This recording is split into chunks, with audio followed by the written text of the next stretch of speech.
Maybe some minor technical problems to iron out. Just make sure I get that taken care of. A quick stream check on the old phone. But I want to start getting things up and going here. A lot of cool things to do today, and we're gonna have to narrow it down and pick just a few things. I think there's a lot of stuff to do.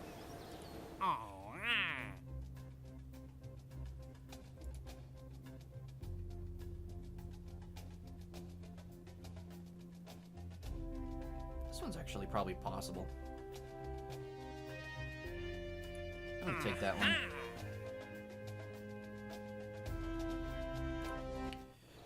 One of the things we can work on is the space plane, the XJ3.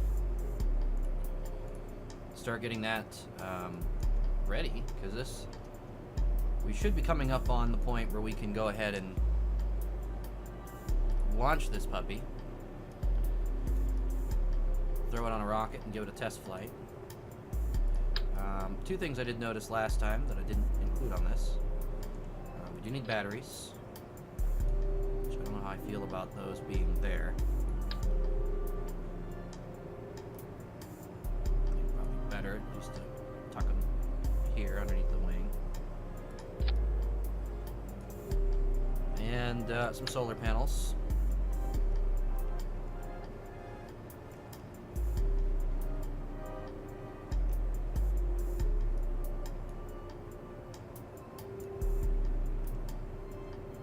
Like all weird.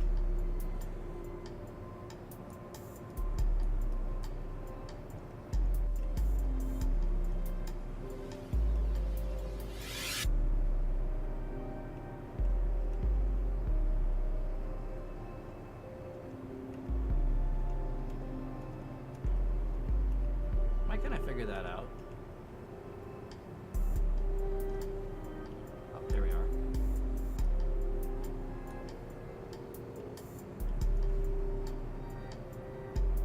Need a few solar panels.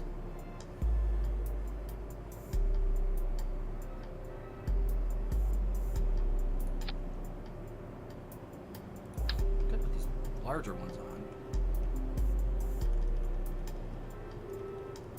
Instead, that's probably a smart idea.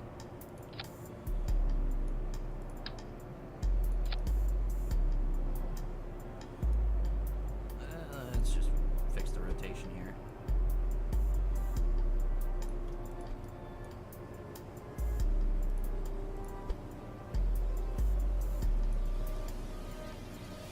There we go. Just to give it a little more power.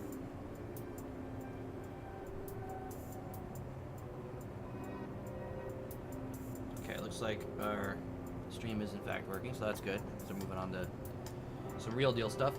Now, the only problem with this craft, it is fairly heavy. Like, actually decently heavy.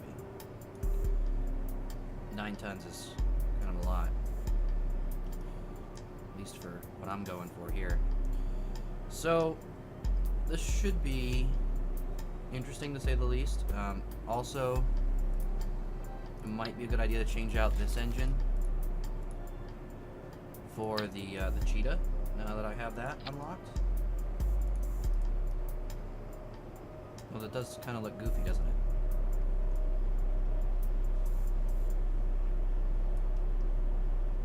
Do you see what I mean by goofy? Look at that. So I'm actually going to do that, and what I'm going to do to kind of pretty it up a little bit is put these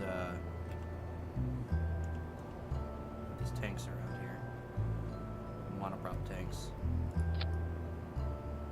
There we go. So we'll have plenty of monoprop. And how heavy are these puff engines? I might just put like a pair of these on.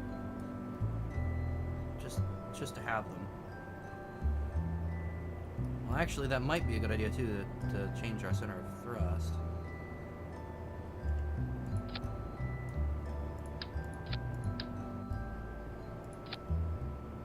So, mirror like that. Change back to mirror mode.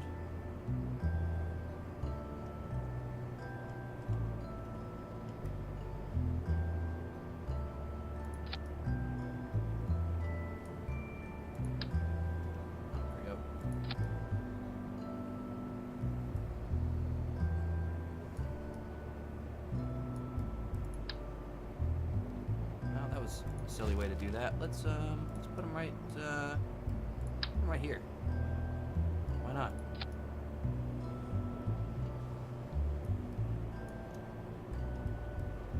There we go. Now we'll have emergency fuel on there as well. Should still be fairly viable.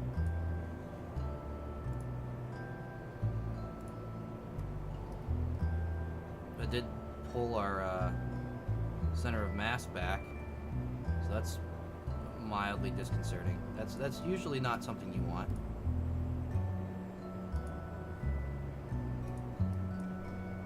You typically do want your center of mass to be ahead of your center of lift slightly. I'm not sure how I want to rectify that.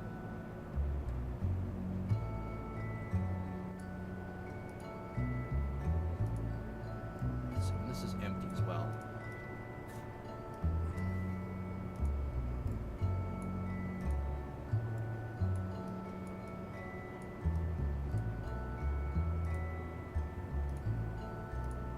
That might not be that bad. Move the emergency parachutes closer to where the fuel should be at landing. Just a little above too. I want to raise the weight, if anything. Center of mass.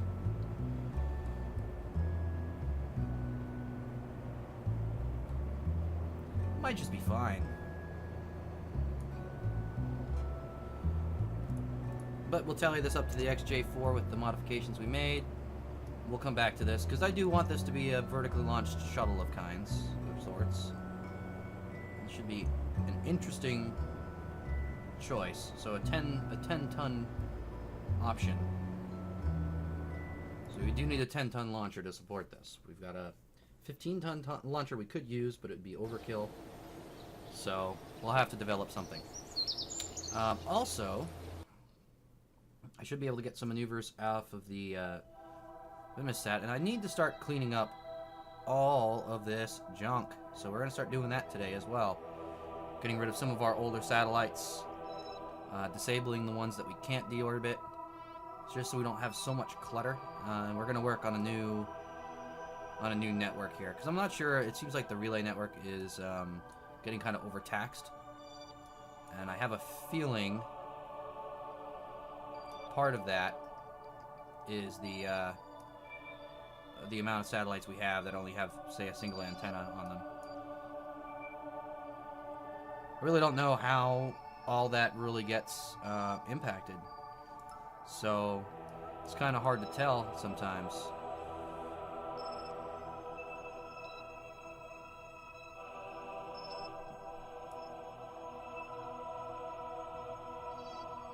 Xperi is doing some weirdness.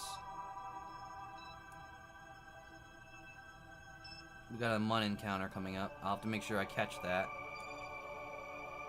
And then it goes into a Kerbin, perhaps. I don't know why it says an escape trajectory out of Kerbin. That's kind of bizarre. But yeah, probably when it gets here, I will deorbit it. Send it back to Kerbin, just so it's not turning into space debris. That's difficult to recover. Let's see. We want our Minmus probe.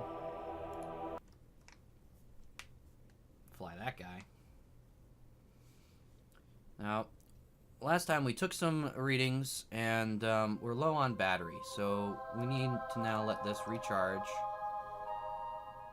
course, it is now falling behind the sun. Yeah, so getting very limited power here. I'll have to set this to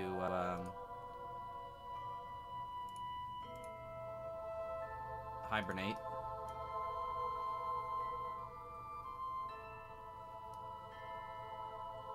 We'll have to wake it back up when it comes around.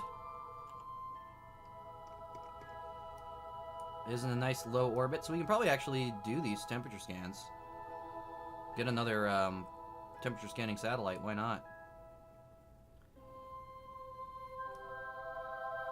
So when is it coming around? Where would this be? This would be in 20 minutes? 20 minutes, a pretty good, quick maneuver. So I'm willing to time warp that one. I usually don't like to time warp a whole bunch. I don't know why. I like to just multitask instead.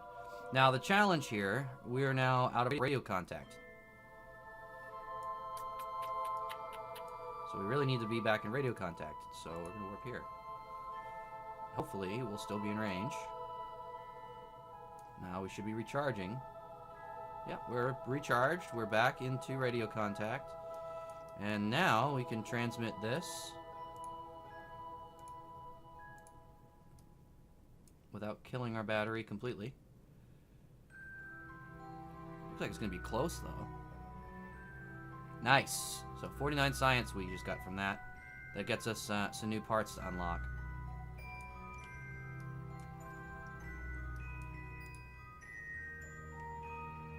I will take it out of hibernation mode.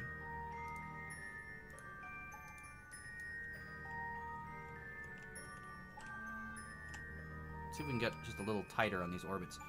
The lowest one's at 7.2. Oh, this is a 4.9 actually. 4.3. Lowest is at 4.3. So we need a very tight orbit. It's kind of disturbing.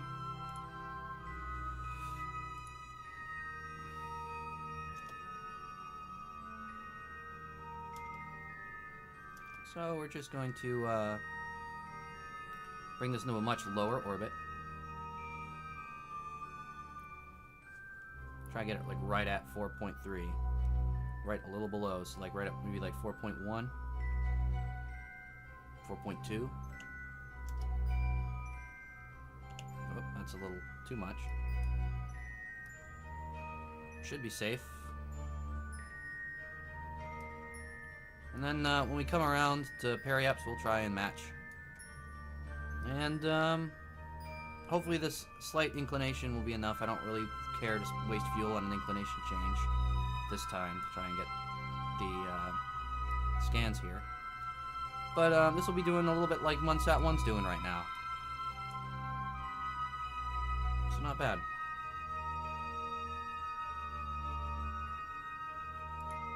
Now we'll go back to the Space Center. And we do get to unlock one tech tree level. One option here. And I think I'm going to go with precision engineering. That gives us... Let's see.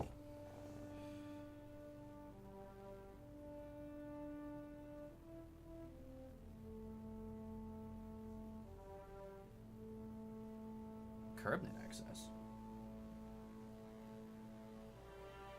My arm is bleeding. How the hell is my arm bleeding?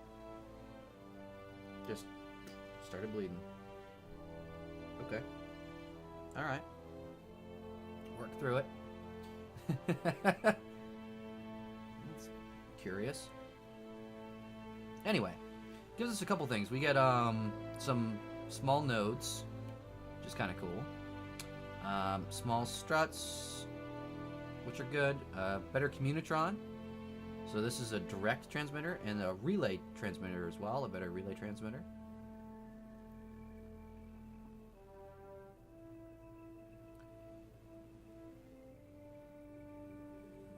We get the smaller decoupler. This is important as well. And again, I'm not sure what the curbnet axis is all about. I'll figure that out in a little bit. Now, we do need this coming up soon as well. So that will probably be next. I don't necessarily need these larger parts just yet. Don't really have a rocket that's ideal for those yet. Larger reaction controls and verniers and all that jazz are good, but not critical right now. Larger landing gear and heat shields also not critical right now. Again, I'm not really working on jet technology that much. I want our space plane, but I think we've already got all the parts we really need. This grabber will be important as well for disabling and returning satellites that are maybe out of fuel, or space junk even. We can take down space junk. And these larger fuel tanks still don't really need them. They'll be nice to have though, especially this one.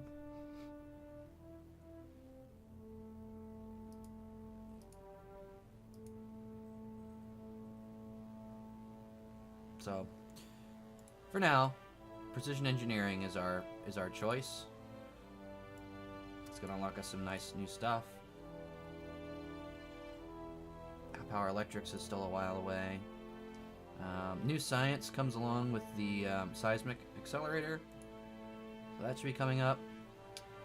Other probe cores, not that important. Probably gonna lean more towards scanning tech. We've got their infrared telescopes, surface scanning module, survey scanner, so all that kind of stuff we're going to need for mining later. And then eventually our processing plants and ore canisters. So we got a little ways to go till we get to mining. But we just unlocked an important one, for sure. Wow. Yeah. Let's see if I have a... Yeah. Wipe up the blood a little bit.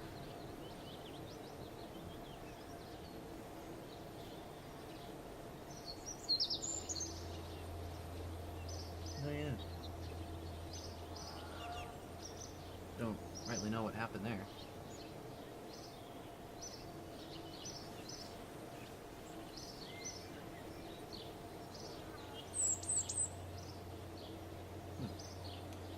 Well, before I go and start having fun with those parts, especially the new relay antenna is going to be very helpful. What I do want to do is just deorbit as much of the junk that we have in space now as possible. So, obviously, any of the ships that are up there are stranded. So that's not really going to be that easy. We're going to have to figure out something for those.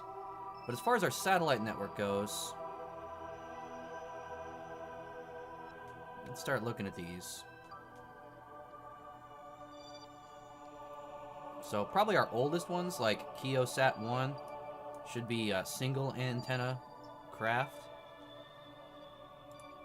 And as useful as a semi-geosynchronous orbit is for us, having that small antenna and just one of them is kind of a bummer. See? So with a single antenna, it's just not really working for us.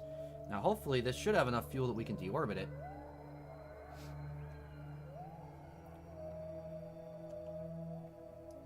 We are at perigee right now, though. So this one's going to be coming up to apogee in 2 hours. So that'll be probably where I attempt the burn, because we don't have that much fuel left over on this thing. So let's see. KSP 2 we can switch to. This one actually is probably even closer to perigee. So probably not an ideal time to do that. Although this one's got at least 2 antenna. It's still not an ideal situation. Just make sure it gets plenty of electric charge so we can do our maneuver later without much issue. There we go. Yeah, that one's pretty close to perigee as well. So both those I'll attack at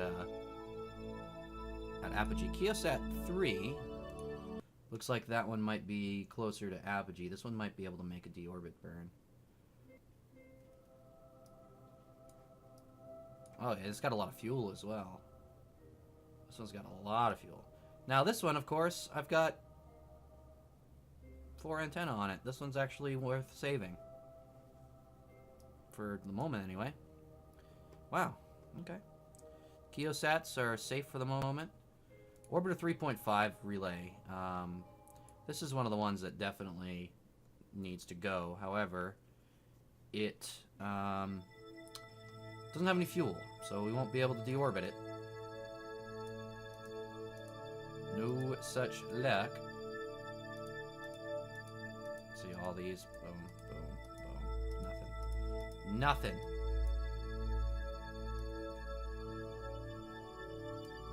Which is kind of a shame. But what we probably will do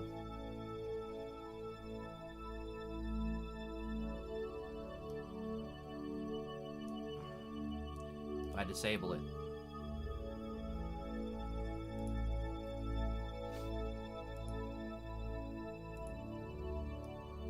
Just like that.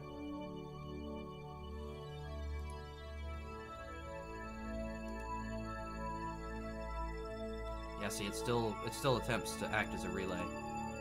So we're gonna do a very sad thing. We're just gonna permanently disable it by retracting both the antennas.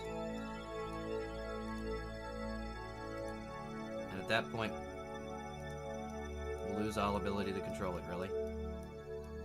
Or we should. Wow, somehow that still has connection to something.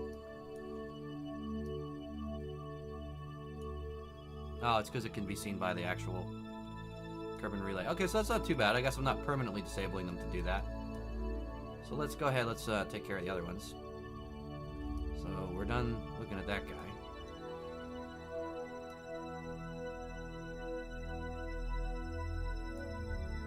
What's Xperi doing? Looks like Xperi had its moon encounter while we were dealing with Minmus.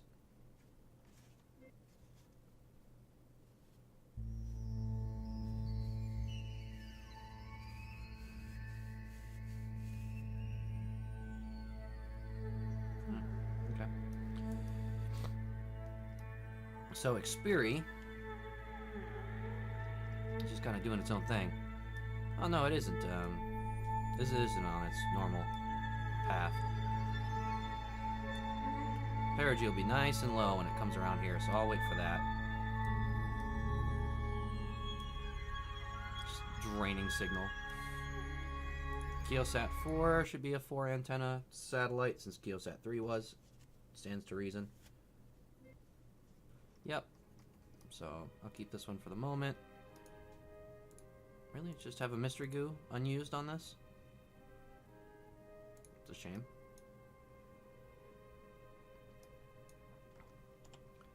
Wow, this is not as productive as I thought it would be. Let's see what else we got. Keosat 4, which is on a weird inclination. Orbiter 3.4 relay. This is another one of those relays we definitely need to get rid of. I'm going to do just the disabling because we don't have any fuel in these.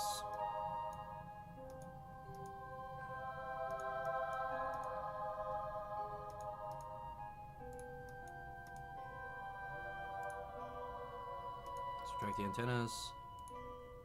Oh, can't even put it on hibernation because we just have no signal. So this guy is dead in the water.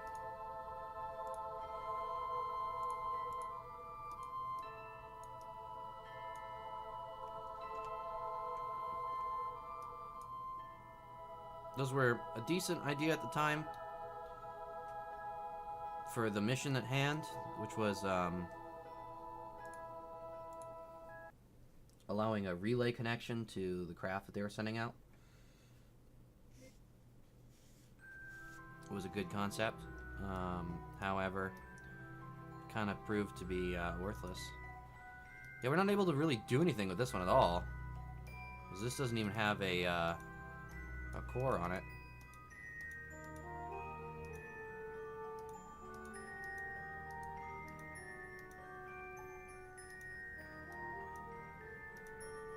It's kind of a shame I don't have a way to rename this even. Yeah, so this one's just really annoying space junk. That one's stuck. Farsat probably can't even deorbit itself. Because it's quite far out. It does have a decent amount of fuel, though. Farsat might be worth deorbiting. Of course, it's at perigee. It's a fairly circular orbit, though.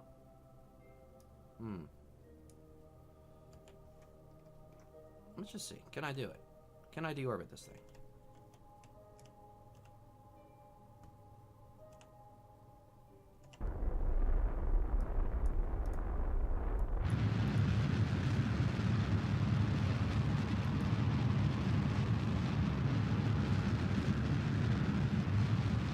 Yep. He's gonna fly in like a bullet.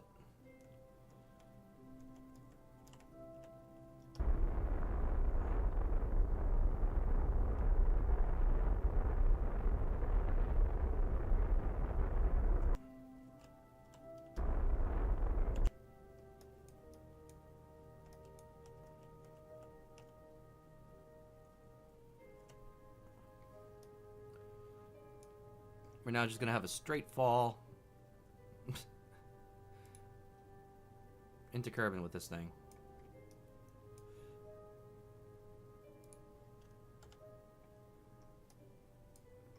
Yep, just straight line. Not even a... Look at this. Not even a orbit. Just straight line, suborbital flight, directly into Kerbin. It's gonna hit it like a missile.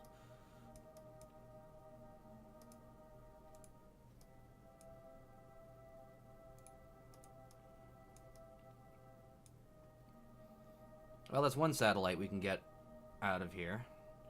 Thought we were going to be able to do more than this.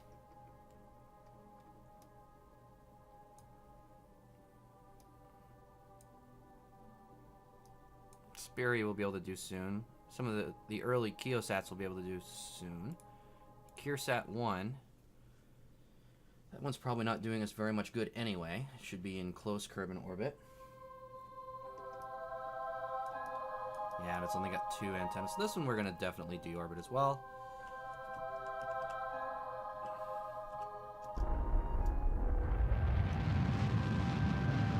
Sorry, little guy.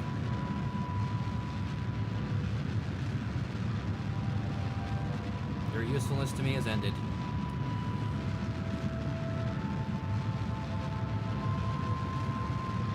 Same thing, I'm just going to let this fall in like a bullet as much as possible. See how much I can get it to break up in the atmosphere rather than impacting the surface. So I didn't even have any science experiments on it. Alright. Farsat 2, which was, if anything, a failed launch. This one's got 4 antennas. Decent amount of fuel, but it's not really in a position where it's going to do us very much good, is it? So this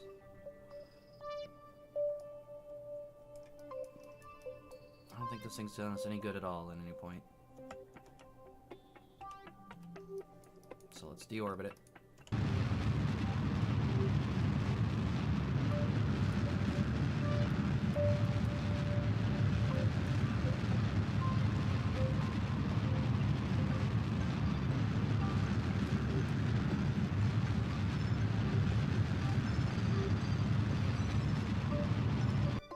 Okay, so that guy's gonna be falling back.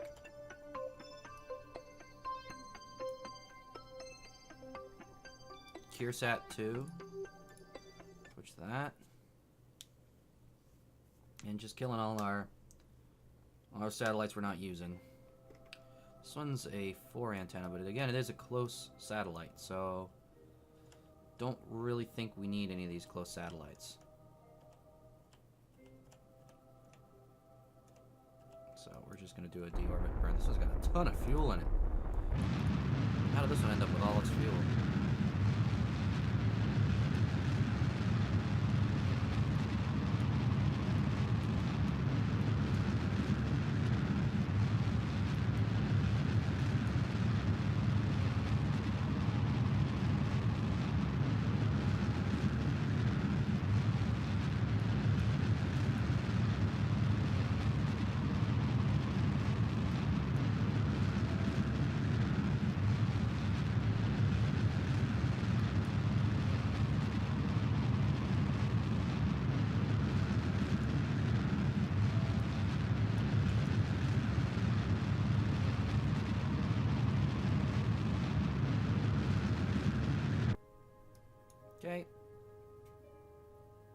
That one's dead. Quite a few satellites that we're deorbiting at the moment. Alright, Kolniasat. That one's got a while till it's at apogee. So I guess the other ones I'll start listing out the maneuvers here, so I can monitor them. I think this one's actually got 4 antennas as well. Really do us much good.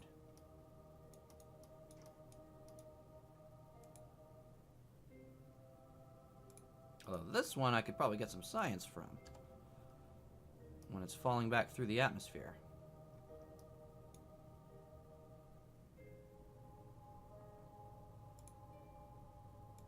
So I'll add maneuver on that one.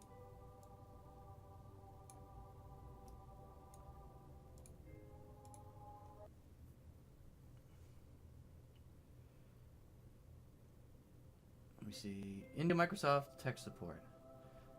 Hello, sir. How can I help you today? Brilliant.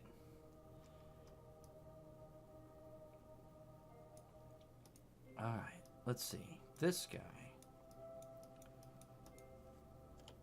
We're going to set our maneuver node 4 hours from now. Hopefully this should be able to deorbit. I don't know if it will. It's saying it will not. Where will it get? It'll get... Eee. It's less than ideal. Isn't it?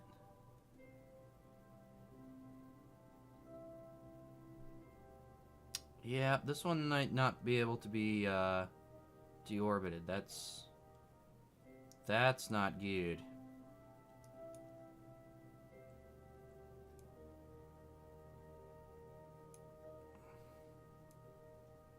Yeah, we'll run out of fuel just a little shy of deorbit. That is not fun. So I guess this one's getting left alone for now.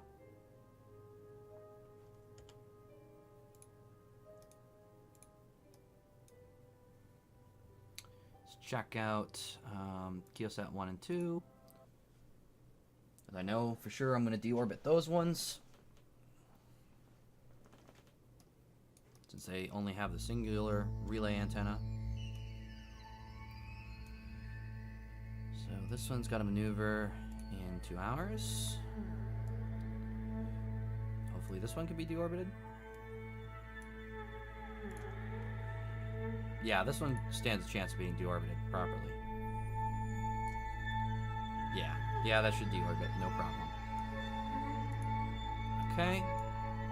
That's good, because that's one I definitely don't want. And KSP 2 will probably be deorbited as well, for similar reasons, just not as good a relay satellite.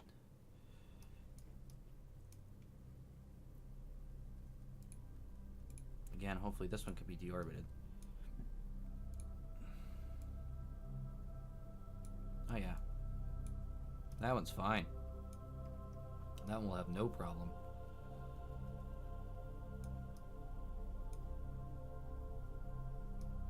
Alright, so I have a bunch of maneuver nodes set up. Set up one for Xperi. And then we'll move on to other things and wait for those moments to come up to do these deorbit burns. Xperi is going to be the strange one. So Xperi, it's going to have a Mun encounter. This one got snatched from its orbit.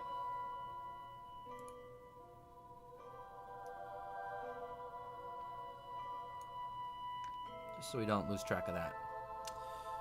Now we can return to the Space Center. As part of this, if we're going to be deorbiting a bunch of satellites, we're going to be putting some more up. But we're not done. We're not done with the destruction phase. We're going to do some fun stuff here. I have something in mind.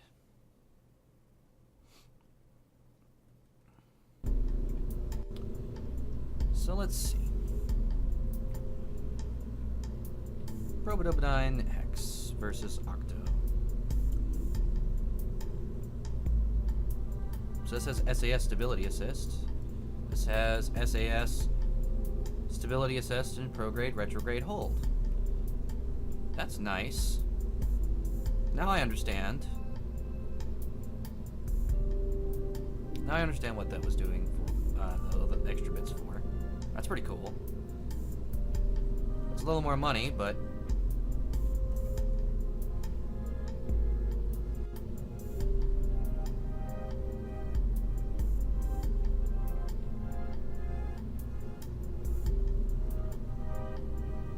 everything else looks pretty similar. Oh, the Octo needs less power. That's worth noting. Scan modes, terrain. This can scan? I didn't know that. I don't know how that works even.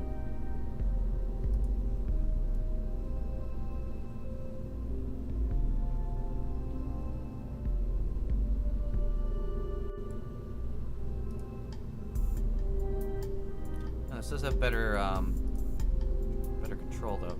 So comparing that to the price of adding a reaction wheel, which I don't think I can get away without, actually.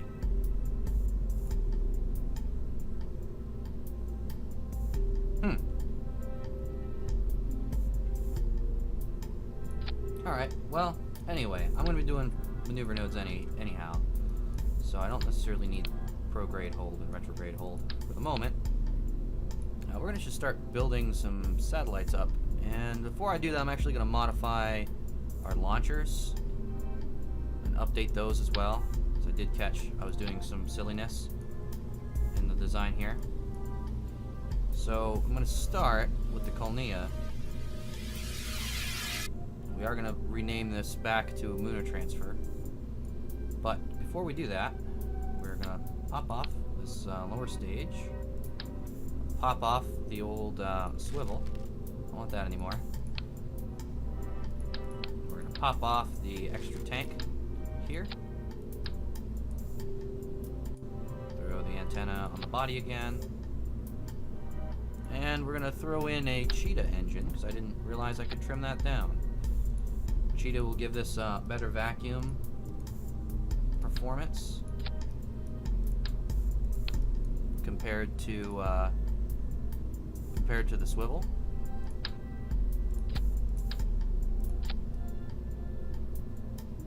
So this will actually give us, between that and the Bobcat over the old engines on the Gen 2, this will put the Gen 3 at 20% more Delta V than its older brothers.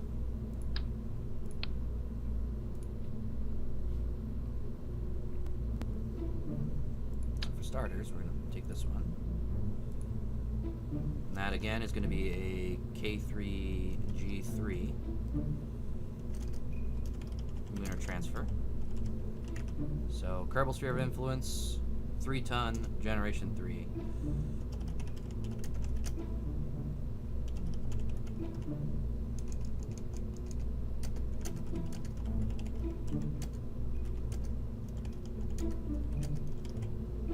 Mun or Minmus transfer. Perfect. So that's now our new booster. Does raise the cost of it a little bit, but that's fine. Now, which I still have the, yeah, still have the wings on there, good.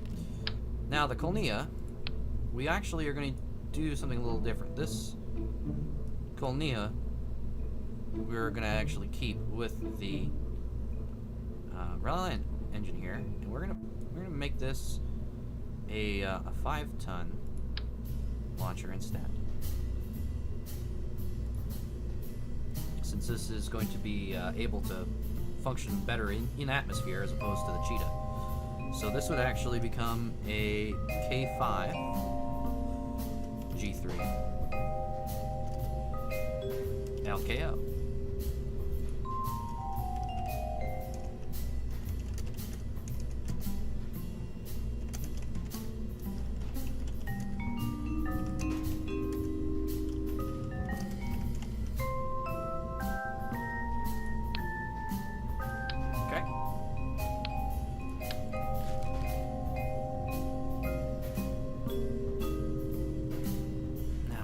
drop that.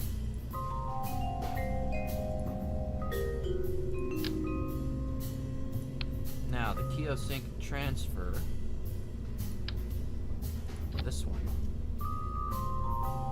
We're going to do a little different as well. Again, getting rid of the old Reliant engine. We don't need that.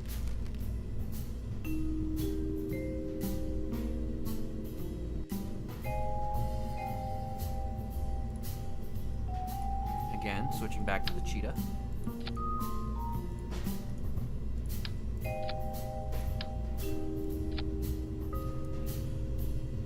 This has a shorter first stage compared to the last one.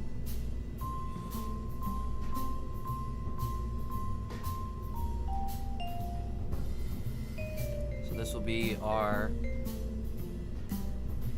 K3 G3 Keo replacement.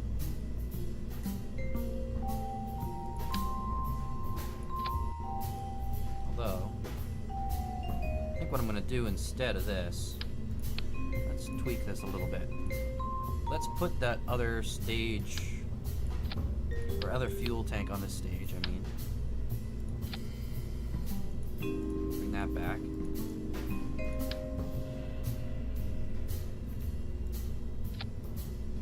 Good. And we're going to reduce the size of this tank instead.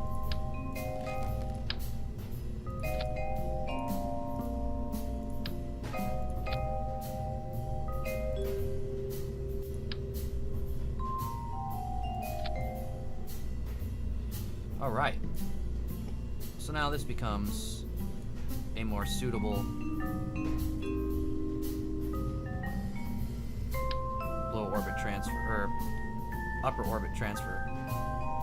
So this will be our KEO replacement. Yeah, perfect.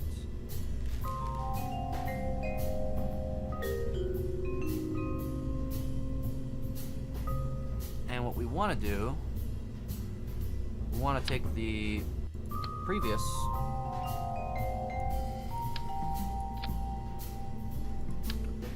KEO vehicle,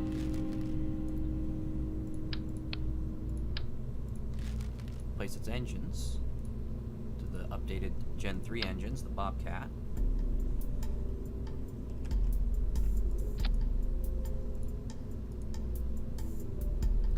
Leave this one with the Reliant, or the swivel, I should say. And that will be our K4 G3.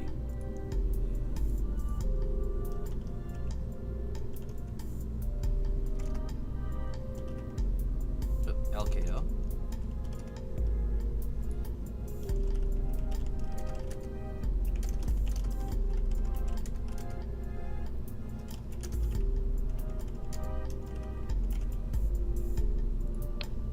There we go. So now we have the versions that will be used for higher weight payloads up to Kerbin orbit. We have the versions that are going to be for transfers, each with different upper stage engines, and we're starting to look fairly decent. I am going to update the K15 as well, real quick, with new engines and new tanks. So let's see. We're going to put larger tanks here.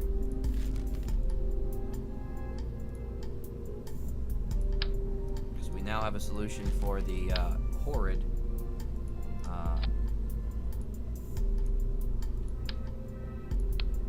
thrust to lift ratios.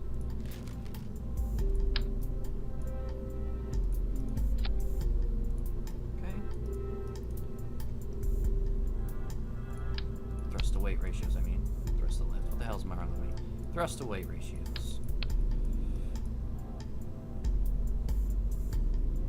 So what we need to see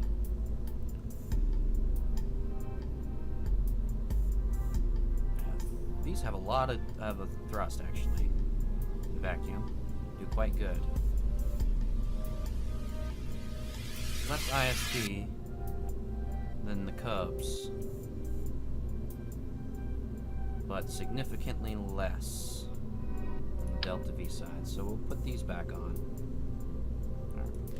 It's already got. Put those back on.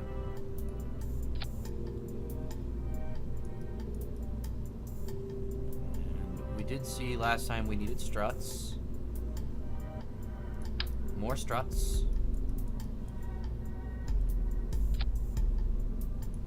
There we go. Just to hold those steady. We're getting rid of the Reliant. We're getting rid of the swivel.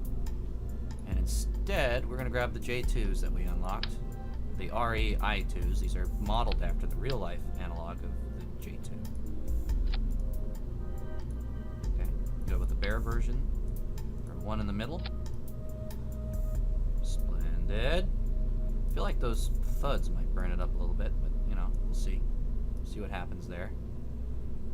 Those thuds could be a problem.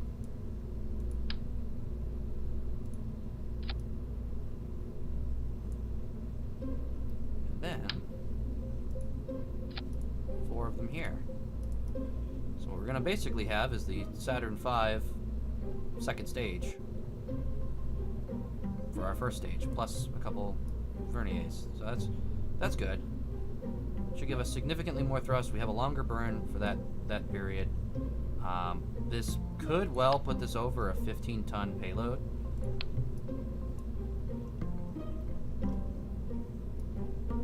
So I will probably test this one pretty soon and just see what it really can lift. But the K-15 G1 was definitely falling short of its name. It was not really loading 15-ton payloads. So we will throw that in now as the K-15 G2.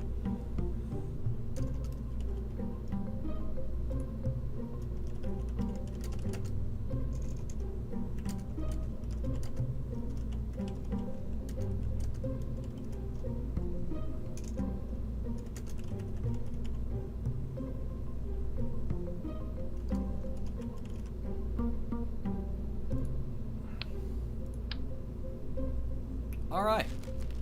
So there's my plan around for the moment. Now, start working on the satellite bus I wanted. I did want a new satellite bus.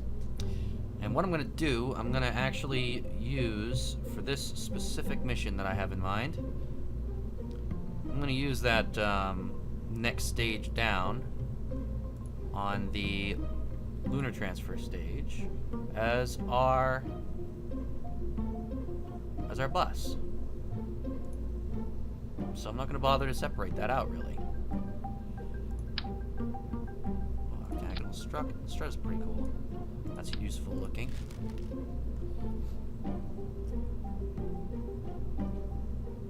How small are these? These are small, right? Oh yeah, those are small.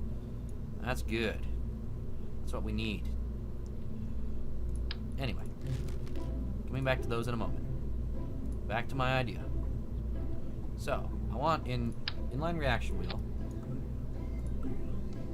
Make these good and powerful. Then, what I need. What do I need? I need parts. I need stuff.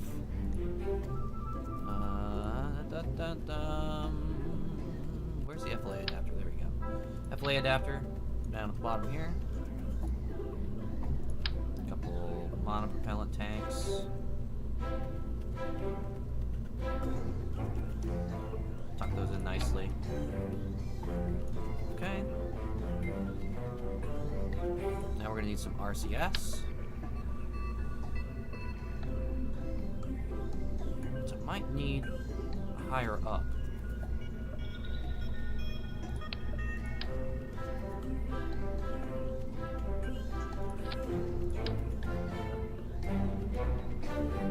Just give us ones to compensate in a minute. So we'll use those so we can aim very accurately here.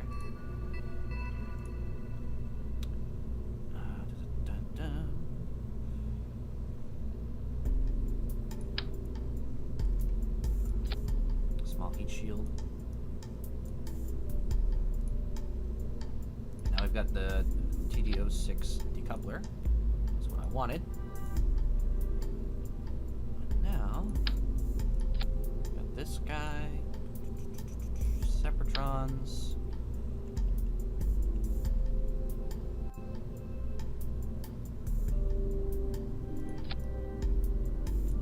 So this better start like that.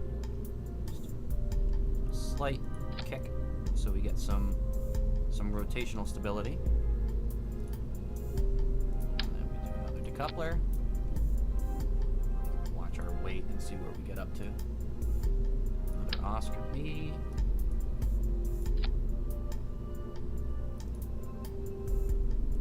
More Separatrons. Again, kicked out, so we get some rotational stability. Okay. And another T6 decoupler. Another Oscar B tank. I could copy paste, but I'm having a brain fart on the command for that at the moment.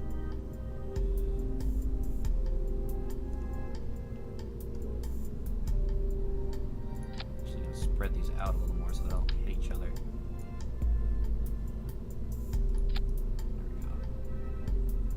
That. Alright. Doing good. Keep it up. Let's do,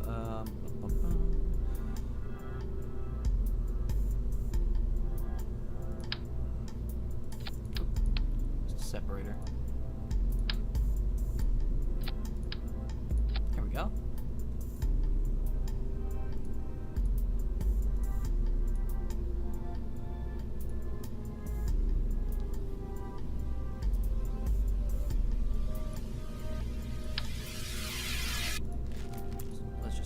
Skip up and do the next as well.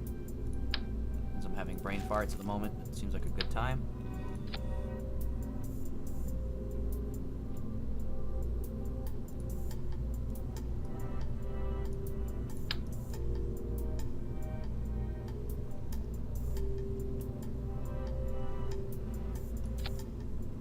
Nope, other way.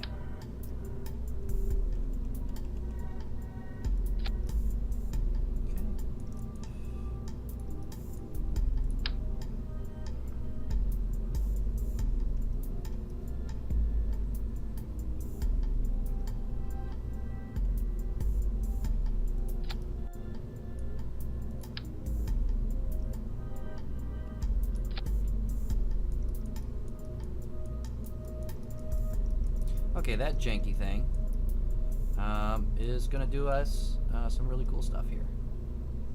5 should be enough for this one, putting us near our weight limit. And let's see. We're going to need some batteries and solar panels, of course. What I think I'm going to do...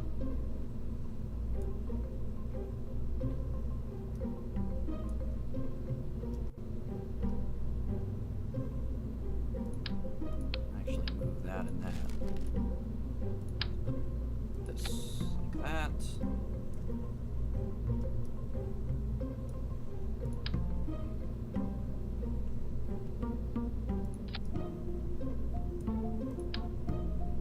Center this a little better.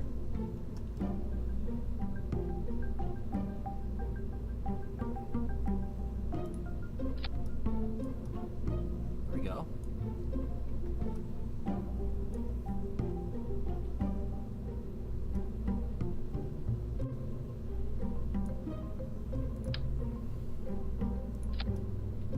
Down like that. Okay. Need some kind of comms, which actually, comms should be handled by the lower stage. So that shouldn't be a problem.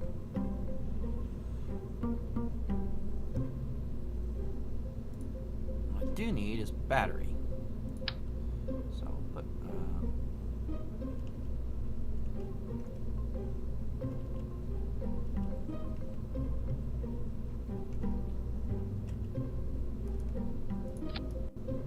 just put some batteries on. And solar panels. Let's just make this.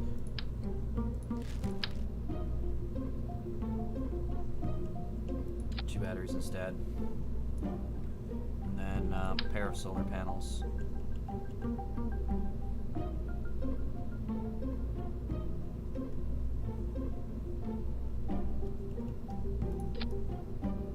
Perfect. Alright. So this should be just absolutely crazy. This is not something I recommend anyone do, but considering the way that I like to make things challenging, this is kind of a necessity for taking care of all our junk in orbit. All the junk that we just left.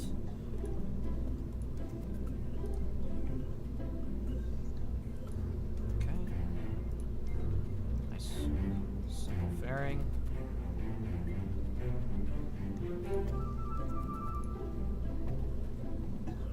Wonderful. And this just aims in right at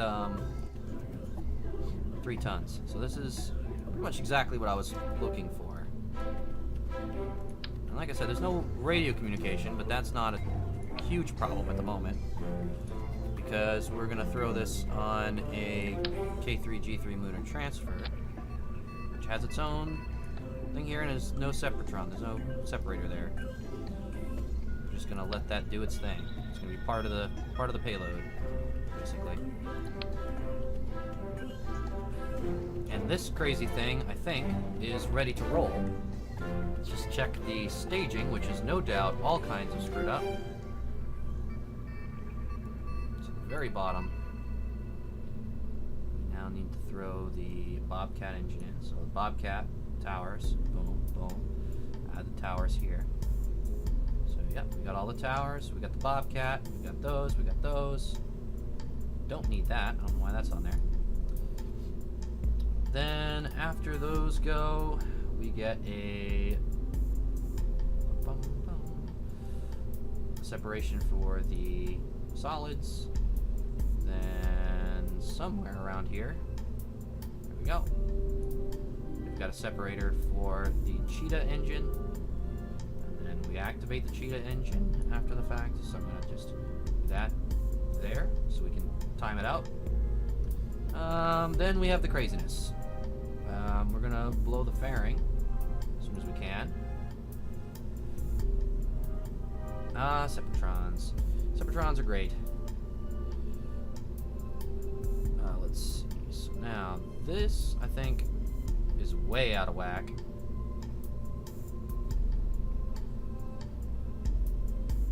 Okay, let's just start a couple nodes here, just so I know where everything is. That's not our lowest one. So the lowest one should be right here. It is our lowest ones. Let's put those down at the bottom. Yep, that's our lowest ones. And those would time out with this. The lowest separator. So we have that one and those. And that'll actually be the last one. We'll have to change this all later. Just do the top one first then. Top. Yep, this one goes first. Kicks off the top. Next one down. Go these ones, then these ones.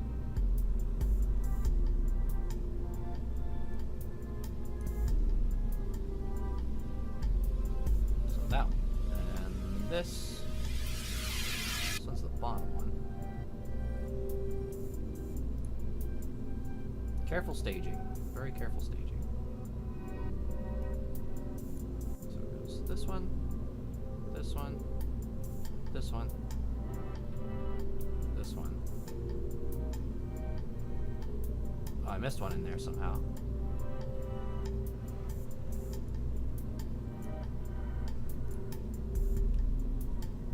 So that one looks like it's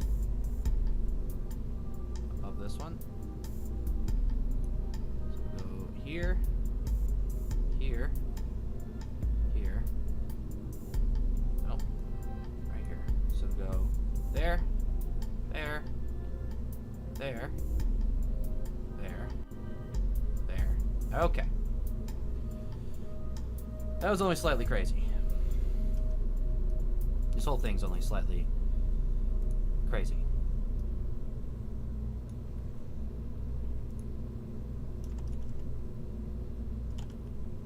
Milsat 1.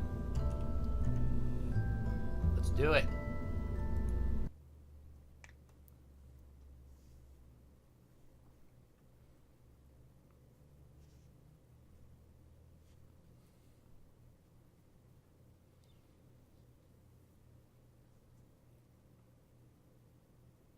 I did give this one a ridiculously oversized second stage for what I need to accomplish.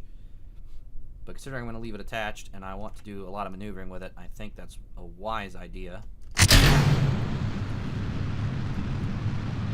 Also, while I'm at it, I probably should have auto-strutted, huh? Just for the sake of doing it.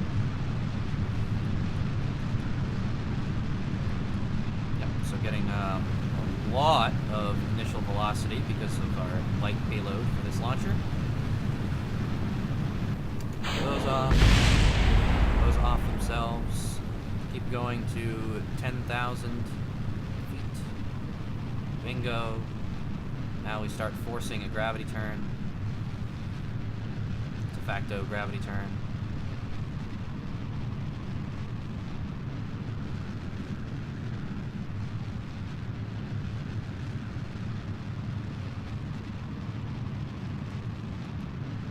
What I want to do is keep my nose pointed right about here.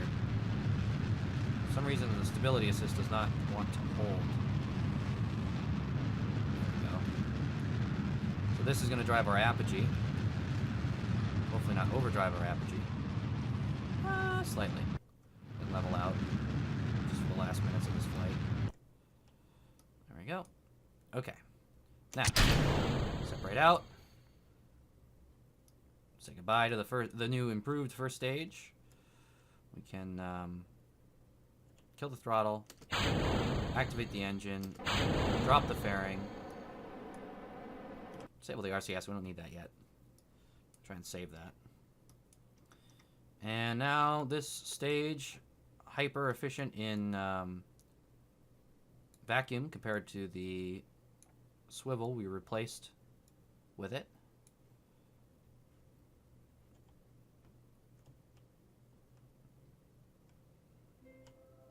So we got a 1 minute 18 second burn, so we will wait till we are 39 seconds from our apogee.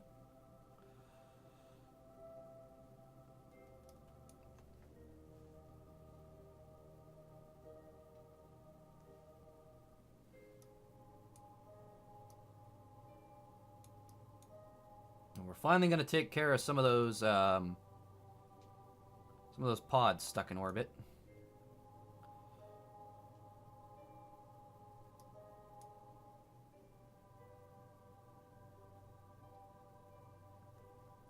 So 39 seconds is where we're going to do this. 39 seconds.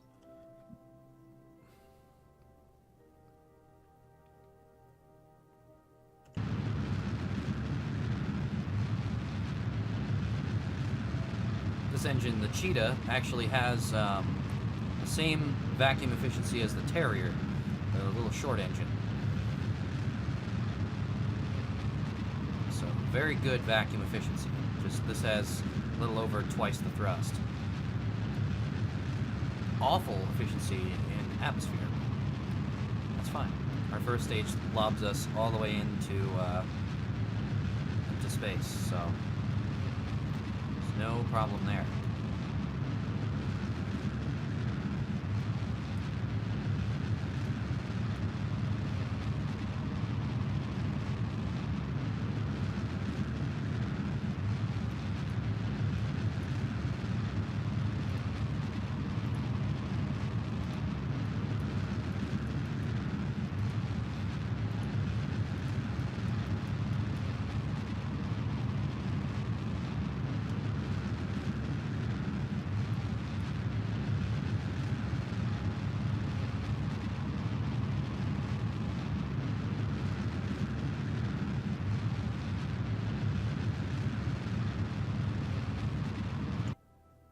Now, if we were doing a moon transfer, then we'd have fuel now to start our transfer burn. Might have actually needed to leave the small tank on there, on that launcher. Come to think of it, I think I shouldn't have taken that off. But, now, our mission. Our mission for this guy is to start taking care of these pods. And I knew, wherever I launched, I would have one nearby. So now, we just need to set a maneuver to bring this into range here. Which, you know, not too bad. Just want to make sure we don't accidentally put ourselves back in the atmosphere with a burn.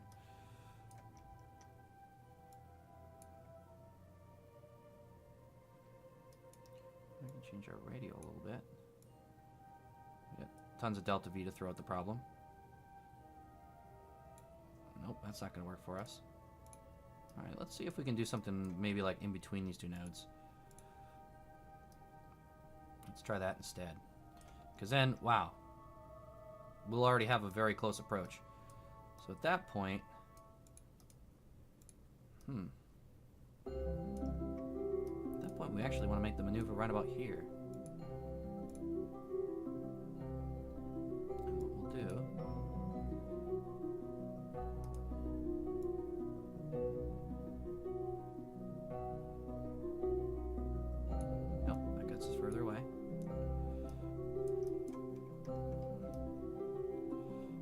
just got a little bit of an inclination change to make.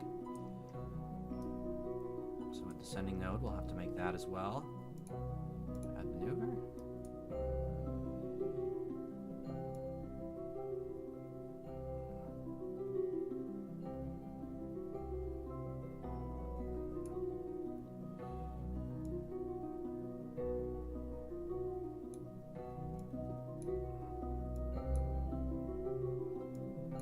Okay, that's pretty good. Let's kill this maneuver node now that we can more accurately do this here. So from this point now,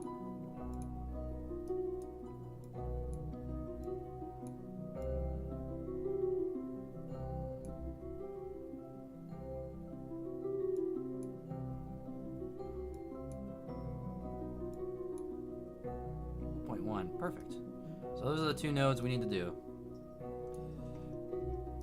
First the inclination change, and then this maneuver here for rendezvous.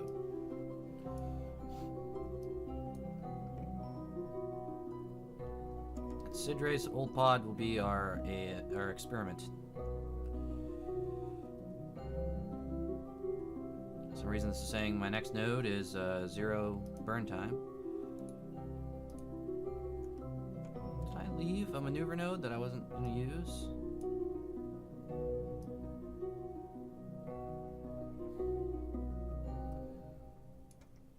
I did. This is the one that we're supposed to do it at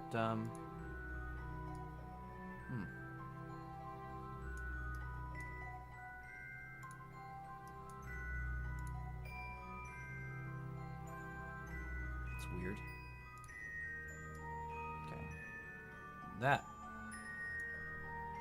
What on earth is going on here? Alright, let's just reset everything. Descending node again.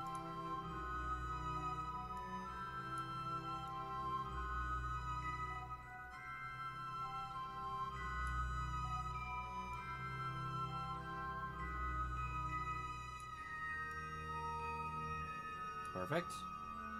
Okay. Now opposite of that node again.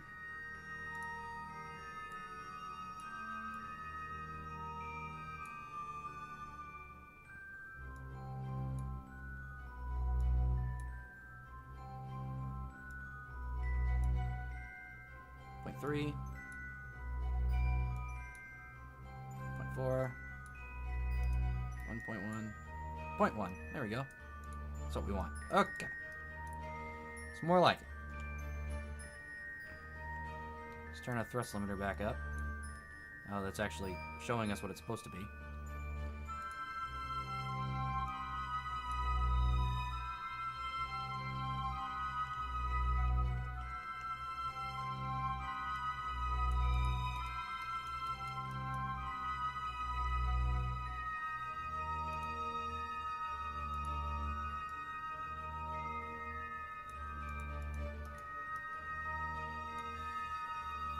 Okay. Now let's time warp the 9 minutes.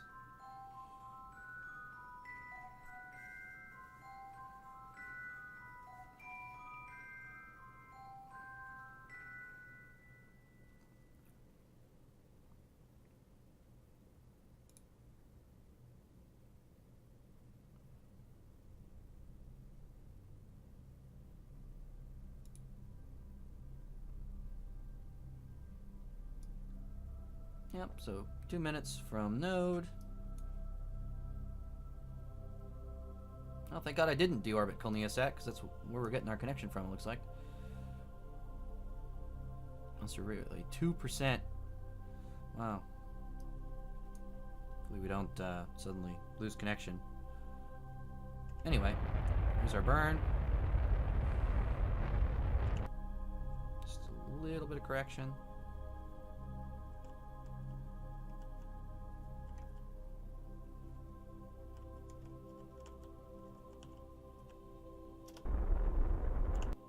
Good. Now next maneuver, it's probably got thrown off a little bit. Not really, about at 0.2. Next maneuver is an even smaller burn, so we're gonna just cut this way down. 3% limiter? Yep, 3% limiter. And we'll get ready for that maneuver.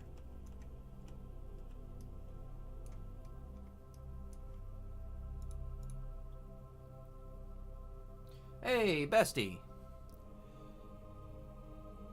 A very opportune time to join us. So I'm finally going to be dealing with some of this space debris the dude I called you bro way. Could I just go into the menu and terminate them? Absolutely. Is that how I'm going to do it? No. Now, the only thing is, we did fall back out of contact here. So we will need to get a relay connection again. Or connection back to KSP directly. Which hopefully is coming up soon. Because our maneuver's coming up.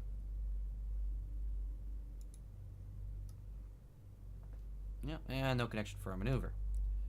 So we're going to have to delay our maneuver, looks like. Should be coming up into range of at least something here.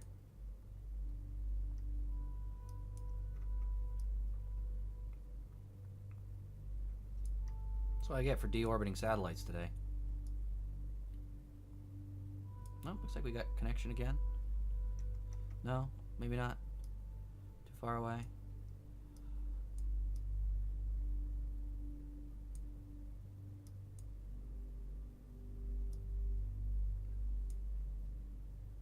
KSP 1 and KSP 2 are too weak to give this any kind of signal, looks like. That's a shame. Go until we have connection again. And then we'll try and do our maneuver from there.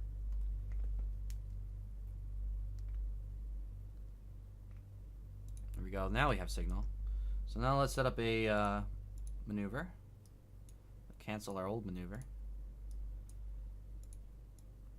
And now we're going to have to worry about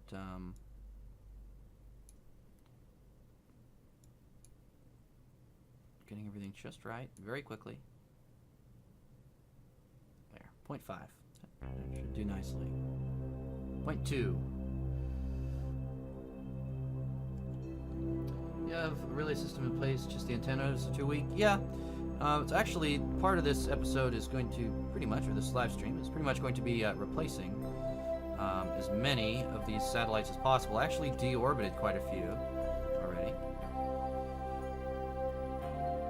Okay, so 6-second burn. Slightly less efficient than the burn we originally had for this, but beggars can't be choosers this time.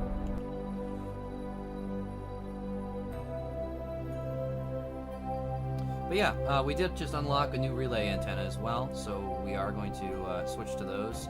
So any satellites that didn't have at least 4 of the old high gain antennas, I'm just going ahead and deorbiting. But we do have to take care of some of these pods that are issues. And now, hopefully, we will be in contact for this next maneuver. So I'm just going to warp to this maneuver at apparently extremely slow pace. Why is this? That's not warp. That, sir, is not warp. Oh, because it's warp to next maneuver. Gotcha. Understand.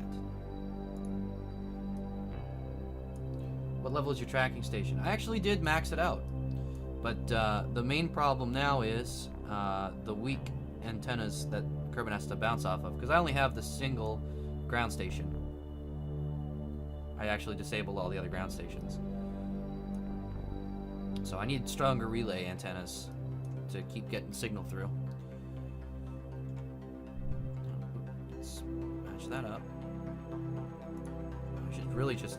Oh, I just lost connection as I went to do it. Are you kidding? Alright, that's fine. Whatever.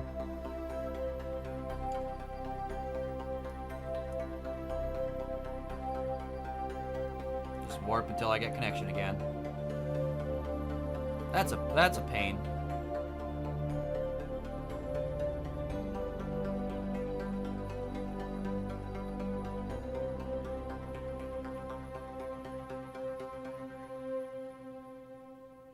Need something to come in range here.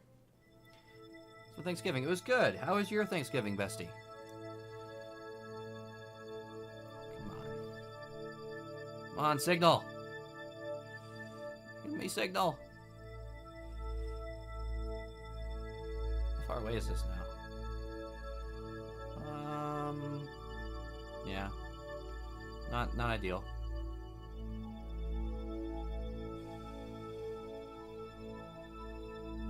Around, should be back into signal pretty soon.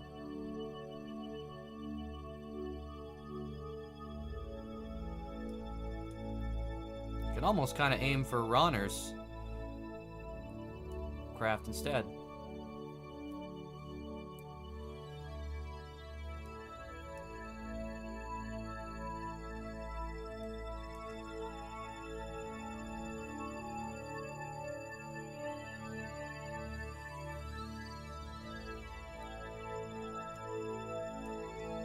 Come on, when am I getting back into signal here? Right about here, probably. Yep. Alright. So now we gotta figure out, what do I do? I should still be pretty close coming up here. And that should be where I actually still have signal. So let's try and line that one up.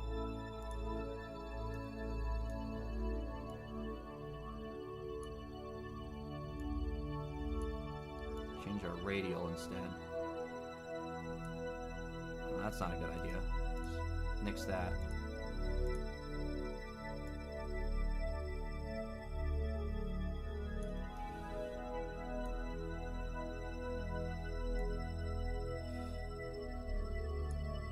Yeah, that one's not looking so great. Now, this one looks good if I do that. But it's back to the point of I'm going to be out of contact once more. So I think what I'm going to do, I'm going to just set Ronner's as our new target, since it doesn't really matter what order I do these in. And we'll start up a maneuver here.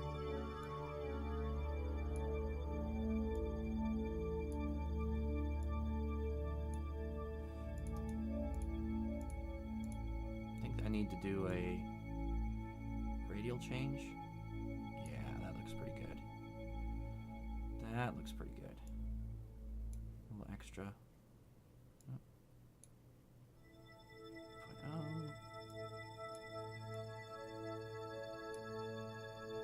1.2, that looks really good. Okay, we're gonna go with that.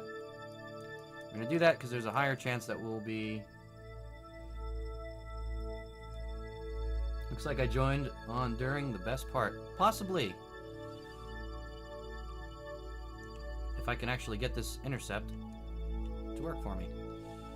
Wow, this is showing me a very long burn because I left my thrust limiter way down. Let's change that. 2-second burn. Maybe more like a 4-second burn would be good. My magic 4-second burn. There we go.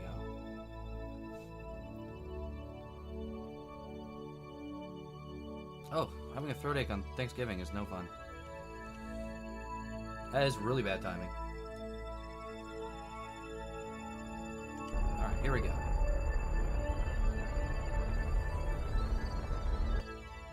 Okay, fairly close. We see, Dudiculture Bro. Also, if you want to read the info while adjusting the intersect, you can right-click on the symbols. Yes!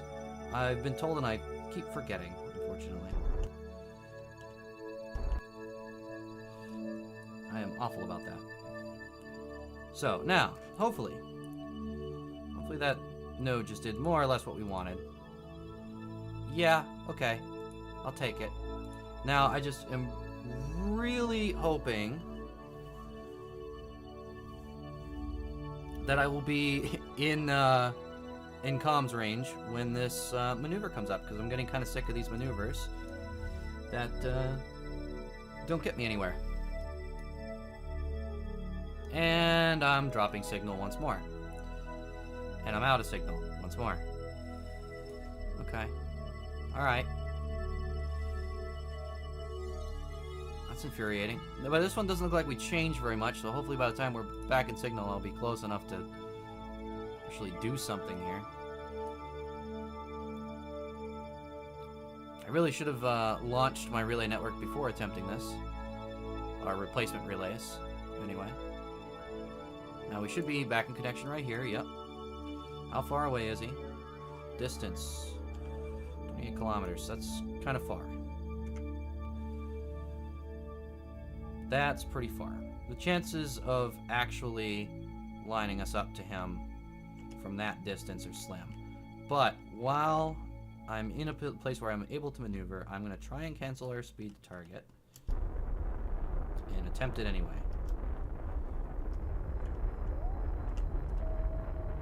Which is a silly idea, I know.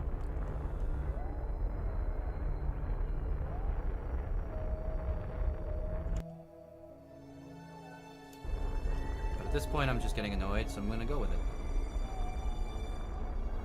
We have all this leftover Delta V as well, so I'm not terribly concerned about that. That would have been great to know this whole time. Yeah, I found that out on an earlier stream, Bestie, and that was my reaction. Pretty much was, oh, I wish I had known that. All right, now again, more correction burn here. Let's write down to nada. Okay. Now, it does get us a fairly close separation now, which is good. I'm fine with that. But I want to speed it up just a little bit. So I'm going to just aim at target.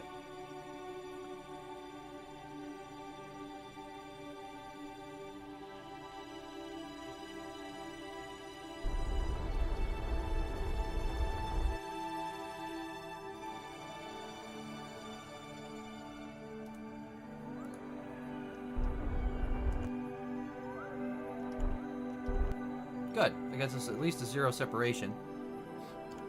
So, last minute maneuvering for the win.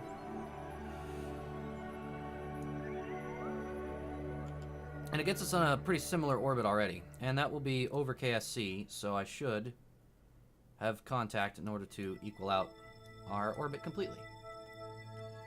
And I'll wait for us to have radio contact again, and we'll do what we actually came up here to do. But in the meantime, I'm going to do some cheaty fuel transfers. Because I can. Didn't disable the whole 0 crossfeed thing. That was one of the few things that I looked at and said, you know what? No.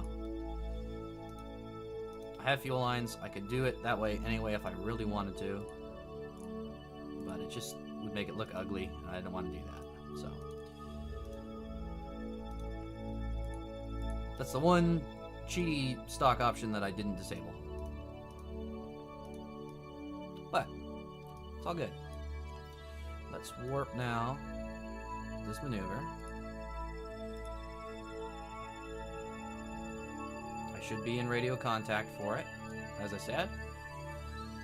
So this time, as we get very close, I can slide past their target without paying attention, is what I can do. Equal out our orbit.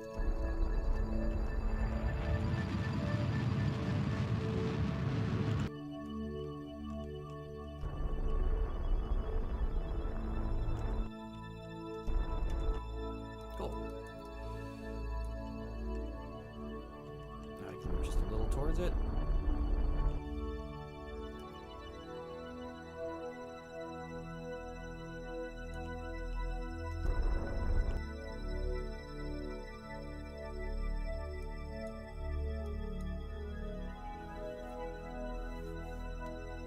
Sure my staging is correct. Last minute check. Okay.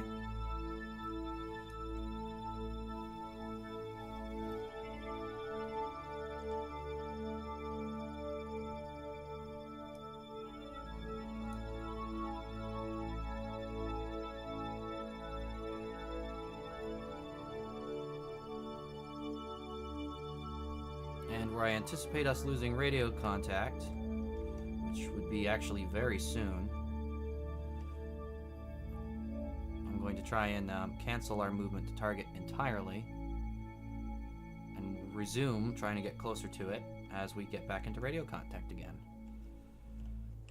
That way our orbit is as close as possible.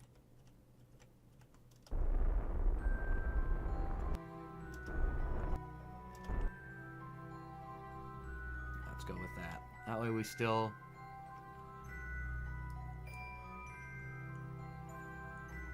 we should still be pretty close by the time we come back around.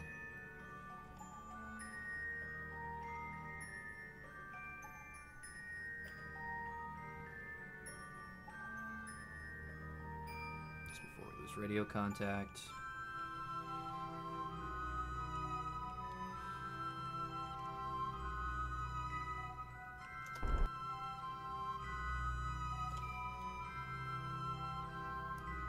Screwed our orbit just a little bit.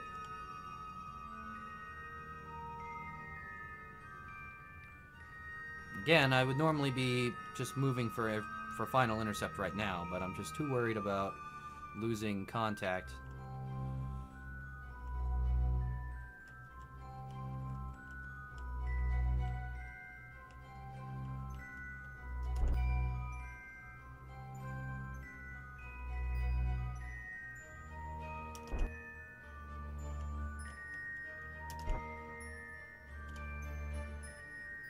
Good, yeah, now we stay about the same distance away. We have almost a completely identical orbit. So now I can take my sweet time, because I know we're about to lose connection. The one time, there it is. One time I thought I was totally prepared to lose connection, and what happens? We kept it. So now, once more now when we come into connection, we'll be about the same distance away.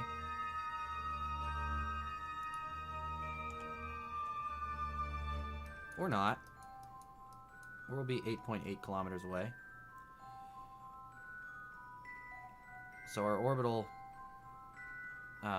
timing is the same. We have the same orbital period, but we're ever so slightly off in our orbit, so it's unexpected.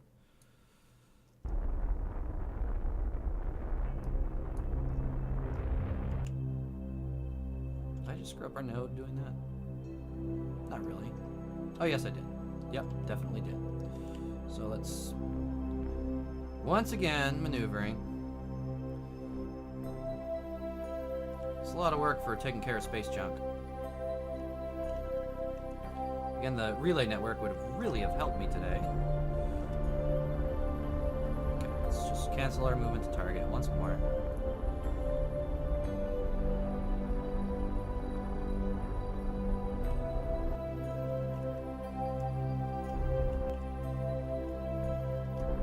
Thankfully, a very vacuum-efficient engine we're using for this. The Cheetah is really good. 345% specific impulse for vacuum is pretty good. Pretty darn good. Not the best, but nearly there. Okay. Now let's try and do a very quick rendezvous here. Separation now closest is 8.2 on this go, and then over here is 1.3. Okay. Bring that even faster, please. Because I don't know how long I'm going to be in contact. 6 is fine.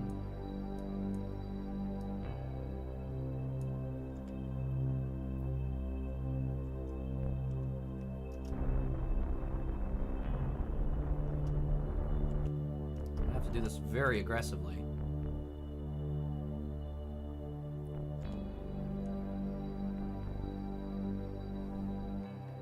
All I want to do is blow up a pod. That's all I want to do today.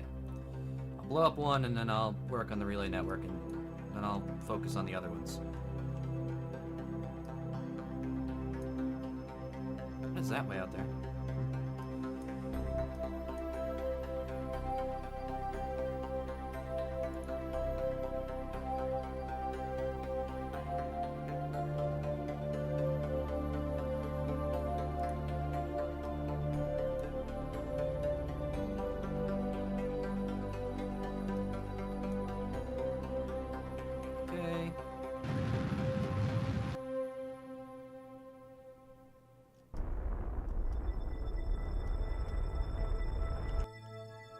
Cool.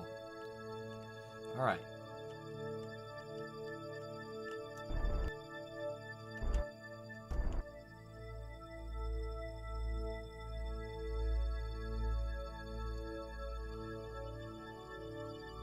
Now I can head for the SOB. Yes, I'm very curious myself how this is gonna. Wow, that was a dumb way to do that. Looking at the wrong maneuver node. But I'm very curious if this is gonna be just the absolute horrible idea that I've had, or if this is gonna actually work.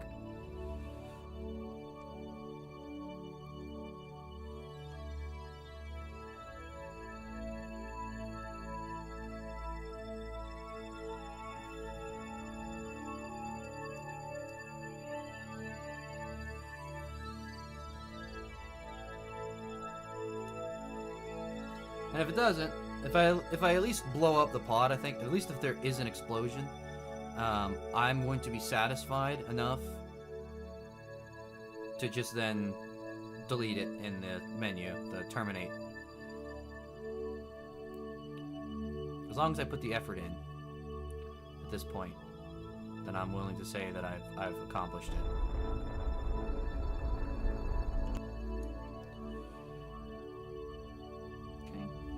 Again, aim at the target. Wherever that node is, there it is. Get us back over there.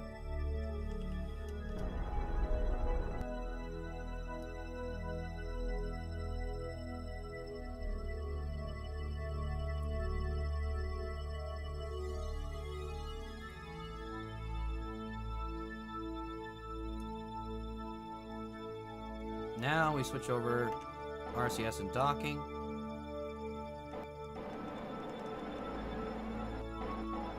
Oh, I never leveled. Okay. Wow, I did a dumb.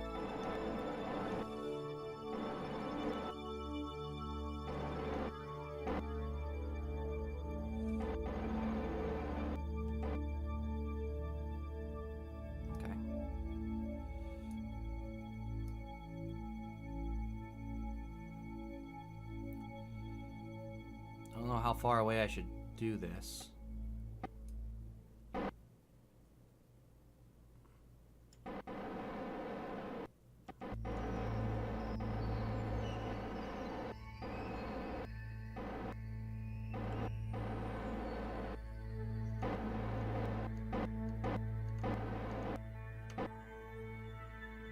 Okay.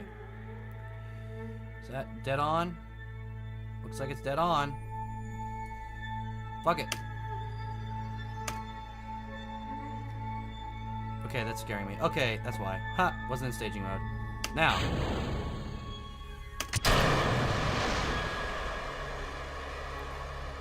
Oh, come on.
Yeah, that was definitely was my mode. Just fuck it. Click, click, click. See what happens. Alright. That's a miss.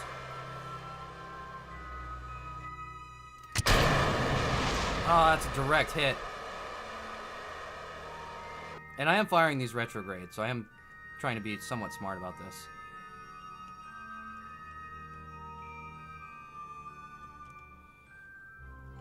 See if it just needs more time to speed up. Damn. We're out of ammo. Well, curious if that impacted its orbit at all. Not really. Nope. Didn't blow it up, didn't impact its orbit. Quite pretty explosions. I agree. Ramming speed. That bestie is the idea of the night. We're going for it. Ramming speed. Oh, okay, we missed it. We did miss it. Horrible aim on my part. Well, that was a fun experiment. I'm not going to pretend like it wasn't fun shooting at something with a satellite.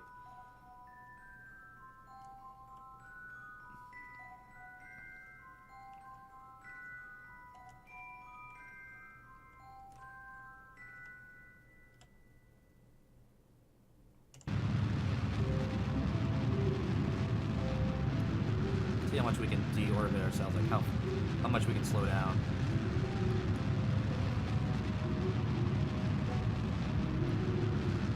There goes all the debris.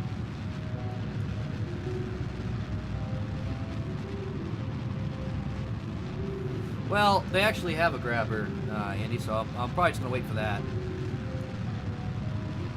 Although I think I deserve to be able to delete that one now in the menu. I hope all that debris isn't now going to be in space. That'd be embarrassing. It's pretty sure that was fired strong enough retrograde that it's going to go bye-bye. Oh, yeah. Yeah, yeah. If you look at all those, they're going bye-bye. So that was actually a good idea, at least for aiming retrograde, because even the pieces that survived are deorbiting. Just that one pod was just too stubborn and wouldn't die.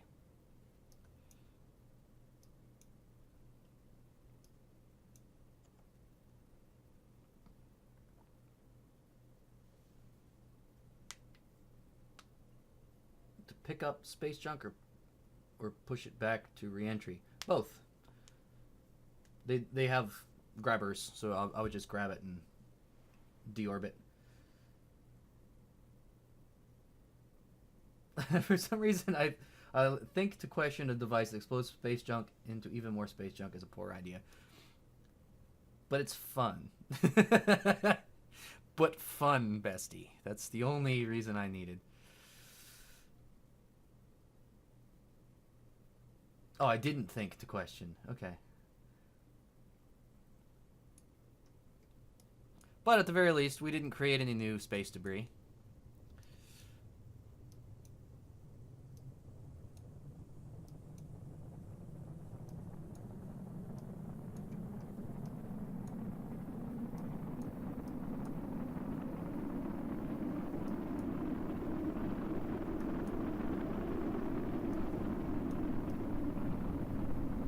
Wow, this thing's gonna actually splash down, it looks like, I think. We managed to slow down enough that it's gonna survive the re-entry. Should have put some science on this. That would have been cool.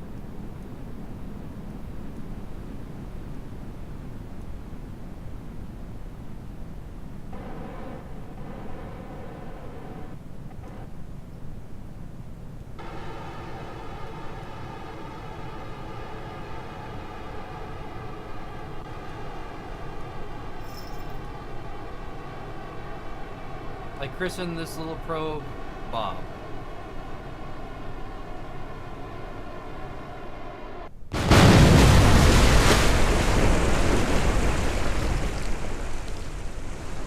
says recover vessel. Is there actually a piece that survived? I don't see anything that survived.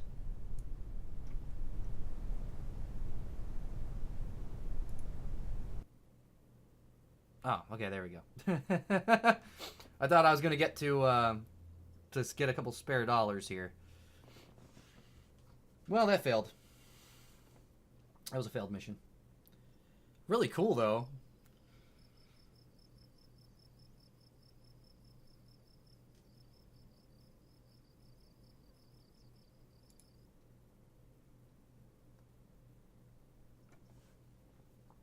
So, I guess I better get to work on the satellite relay, since that created a glaringly obvious need.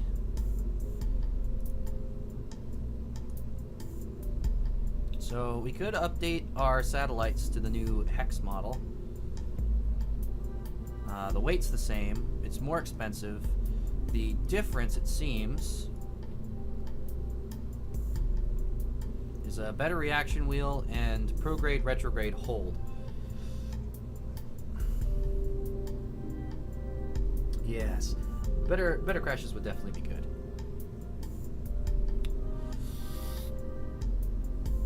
I don't think I'm ready to use the Hex yet. I don't think that's... Do I really need prograde retrograde hold? Is that really a thing I need that badly? Maybe. Maybe I do.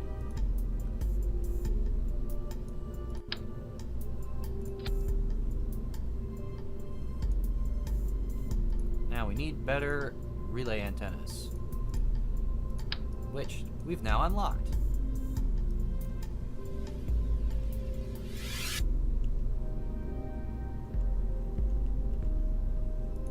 Why isn't that? Thought that would put them like opposite each other. Did you update the comms yet, or is that still looking pretty expensive? We did update the ground controller. Better probes are worth it, trust me. I think I'll take your word for that, and I will. I will trust you. Okay, which one of these is... Okay, yeah, that's the direction I want. So, alright. Better relay antennas. I wish these had a way to just, like, retract a little bit. Just a little bit.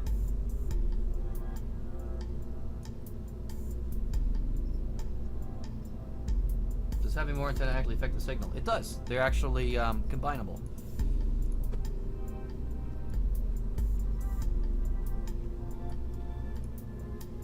Let's move these a little bit.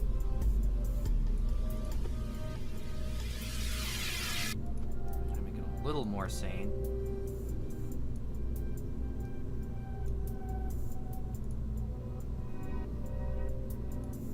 And I'm not going to need a ton of fuel on these, because these are going to go into geostationary orbit. And we should be able to do that just fine. So, we do an Oscar B. I want to see if I can keep the tonnage down enough on this one.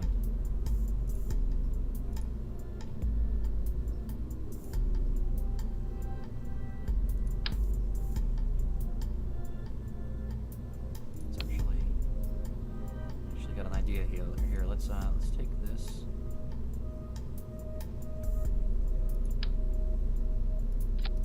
There we go. I put the solar panels here. Actually, I can put them here. Good. It's nice and compact. Put a battery on that as well. There we go.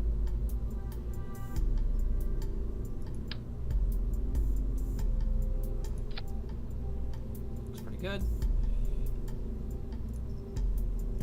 The spark engine. And I kept it under a ton. That's pretty good. Do you need well, no, I got batteries, solar, antenna. This is, I think, everything I need. Yeah, the big dish is huge. Alright. So I think this is what I want. It is a very lightweight option. So what I'm gonna do, I'm gonna reroute this. Reroute it to here. Alright.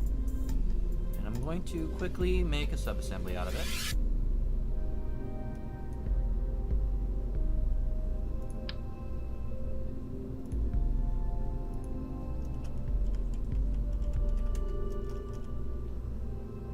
Just temporarily.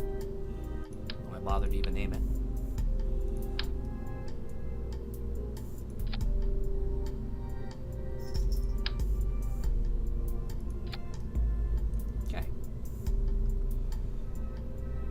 Still under our 3-ton limit, so that's awesome. It's gonna be a little tall and awkward, but not too shabby, really.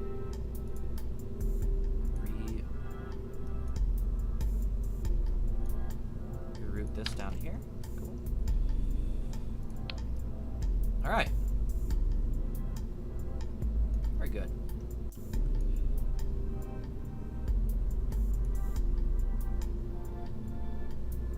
Payload shroud.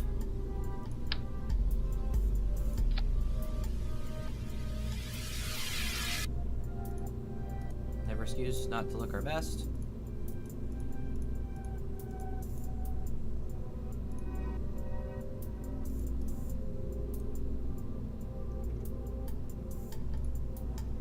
Just a very awkward, very awkward payload. Maybe not too bad. Maybe not as bad as even as our last one. That should do just fine.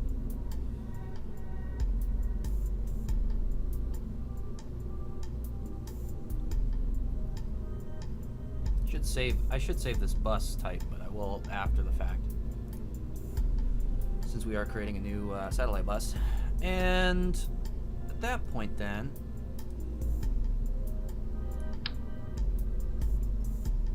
should do fine. I feel like.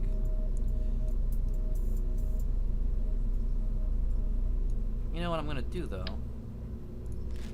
Let's still use the 3-ton lunar transfer instead. And I think what I'm gonna do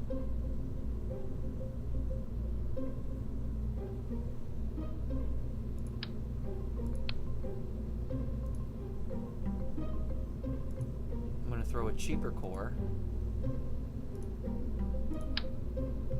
at the bottom.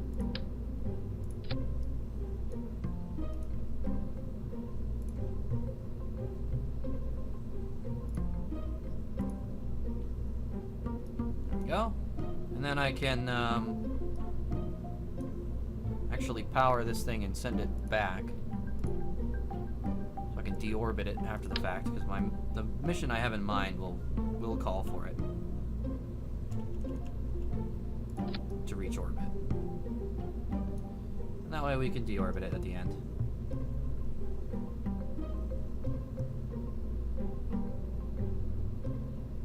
Yep. Definitely the big difference being able to combine antennas.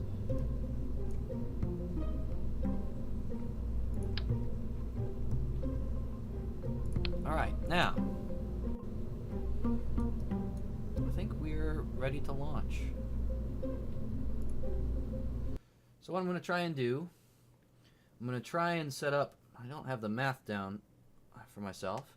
I'm going to get this into orbit first. I'm then going to push it up to geosynchronous orbit, which I now need to look up real quick because I have it saved here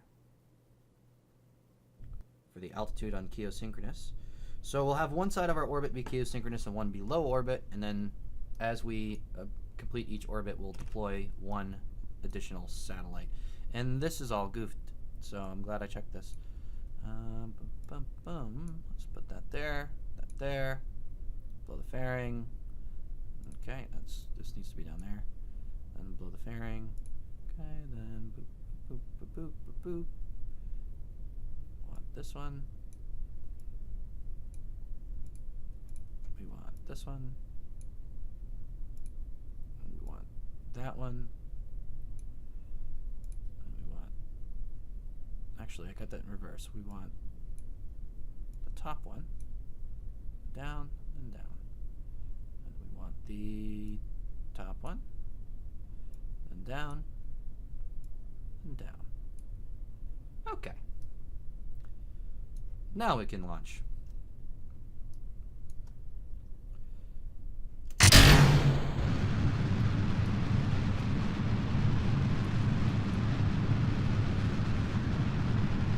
Off we go.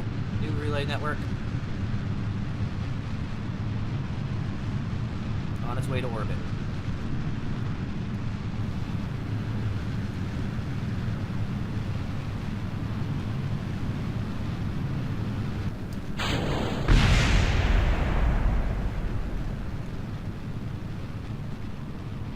Alright, 2,000 meters. We're going to start our prograde turn. There we go.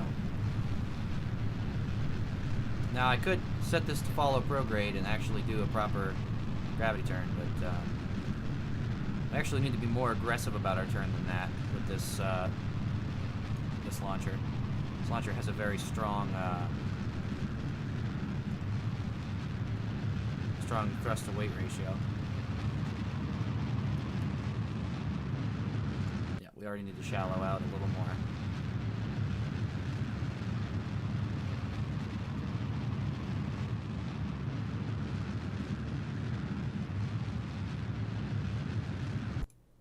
Perfect. Perfecto.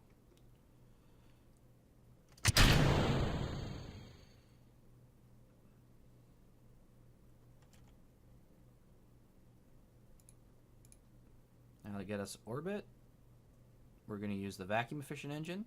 So that first stage did a great job knocking us up into space.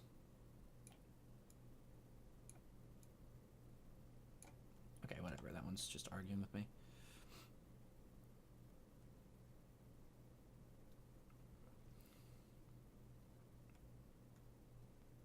I'm actually going to deploy the fairing now. It was weird, didn't make any sound, but okay. And then once we hit orbit, it'll give us the real time to burn. 2 minutes and 1 second and 12 seconds is wrong. So now it'll give us the real time. Minute and 16 seconds. That means we need to do it with 38 seconds to go. So right about now. Oop. Stage. Had to stage it first. Now the one I wanted on this, I really wanted this to be chase maneuver node. I haven't unlocked any probes with that yet.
fine.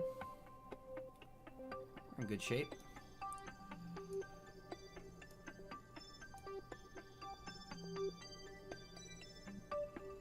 So much debris. Anyway. So that part's good. Now the actual geosynchronous orbit. 2,863.3 million miles. Or meters. Millimeters. Million miles. What am I talking about? Millimeters. Don't know what I'm saying. So, we need to set up a perigee. No, make that one go away. At perigee. Well, as close to that as we can get. 2863.3.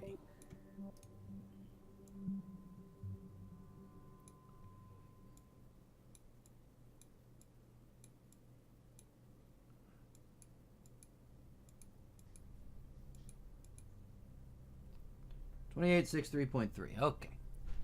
Pretty darn close. So we're going to have a 26-second burn.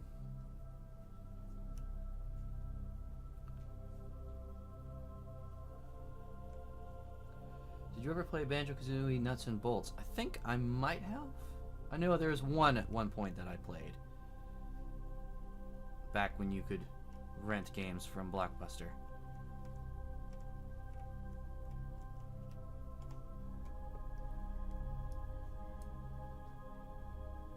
Let's auto strut for a second. Just keep the wobble down. Not that I understand why I can suddenly strut in space, but you know, whatever.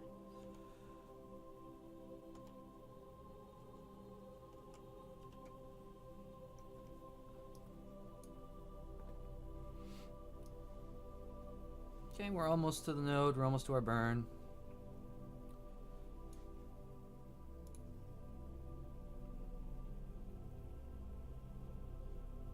So at 13 seconds away from our node is where I'm going to start.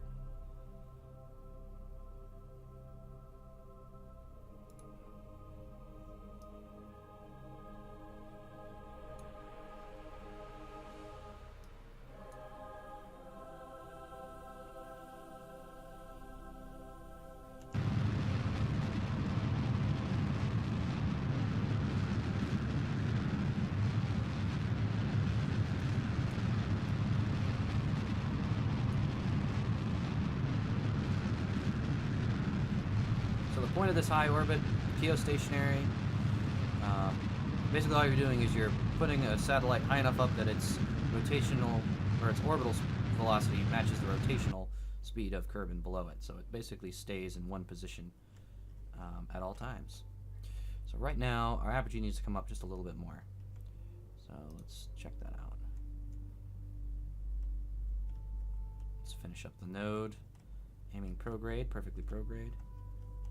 Yeah, I can just tell it to chase prograde now. Aha!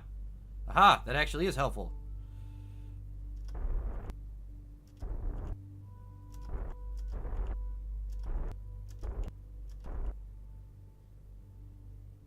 Let's get rid of the maneuver node for a second.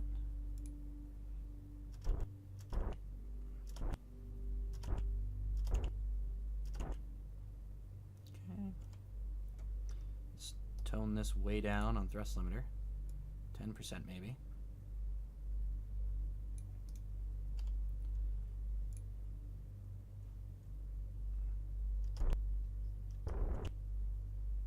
Ah, still went a little over.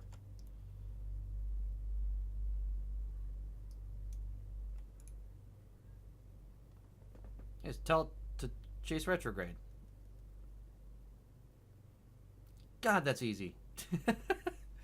Okay, yep, Bestie's right. I like this much better.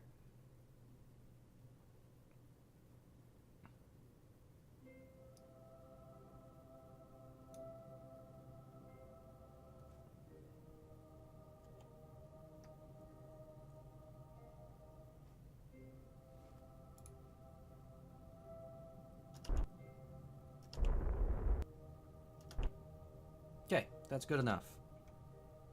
It's actually very dead on, is what it is. And when we get there, we should be able to deorbit this thing. This extra stage. But we're not going to do that right away. So what we'll end up doing is we'll end up deploying one satellite at a time to go and match orbit.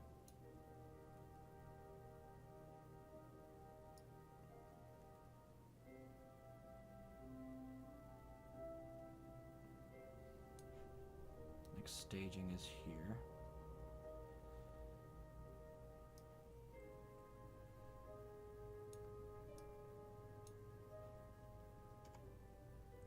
Cool.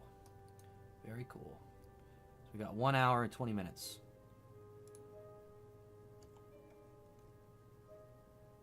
And then what I'll need to do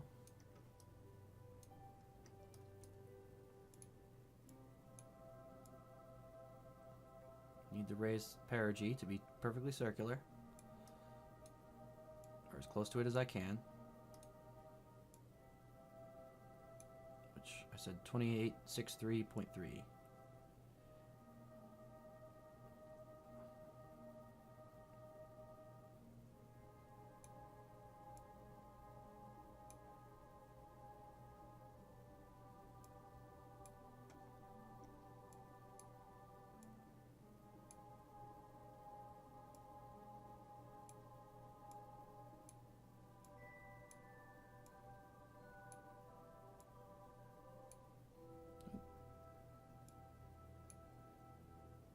Be very precise here.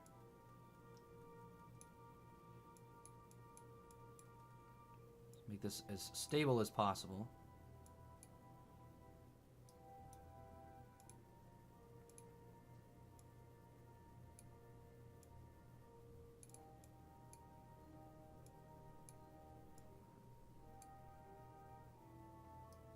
There we go.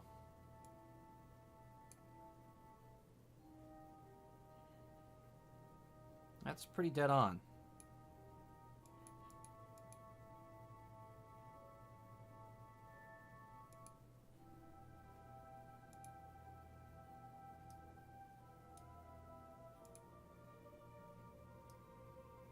So that's the node. That's the node we want to make right there. That's the burn we want. Anyway, now that that's happening, let's head back for a second. Thanks, bestie. Thanks for joining. Glad you got to see explosions.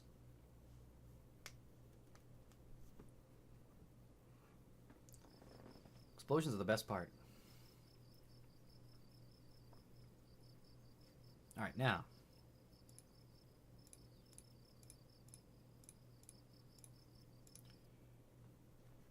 I want to see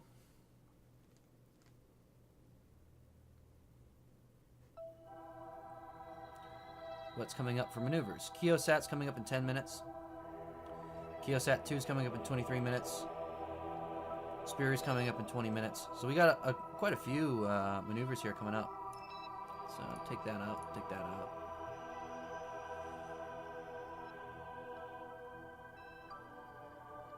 And we're looking pretty good. So Keosat 1 is going to be the first one we deorbit here out of this list.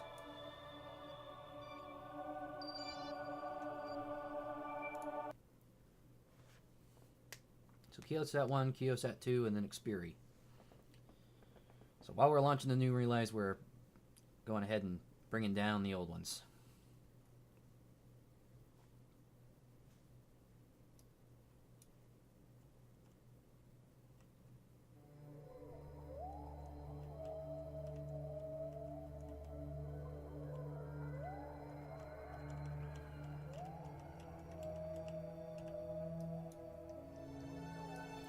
Aiming retrograde.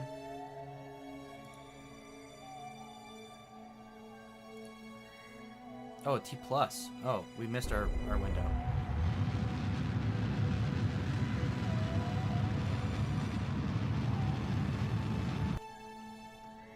But that's just fine. We still made a deorbit burn by the looks of it. Yep. Yep, that's going to go right into the atmosphere, so... Say goodbye to Kiosat 1. Kiosat 2 we're going to switch to. Both these are the old relays that only have a single relay antenna. So they are not ideal. Or this one at least has 2, but still. 2 is not very good.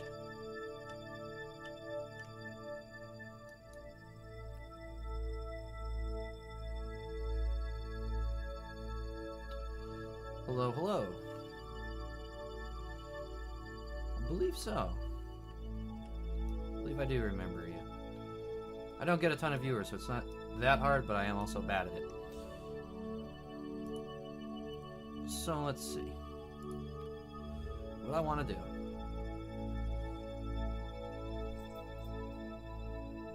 Time warp to this one. Deorbit this one. Then switch over to Xperi. See if we can get Xperi's window to deorbit that. And I still have to go and double check on our new satellites.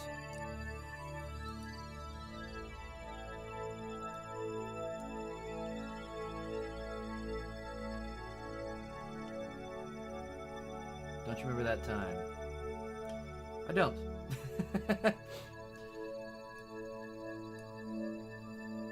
Sorry, I barely remember my breakfast. The name does seem familiar, though.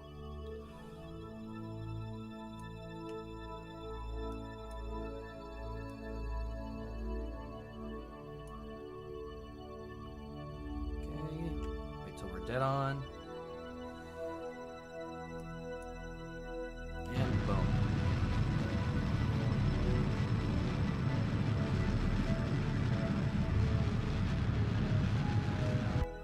There we go, another deorbit burn.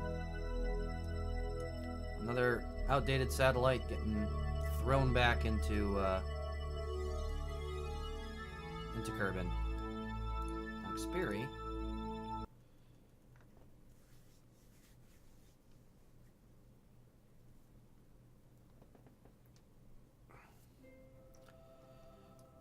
Xperi, despite its 4 antennas, is just a crapshoot.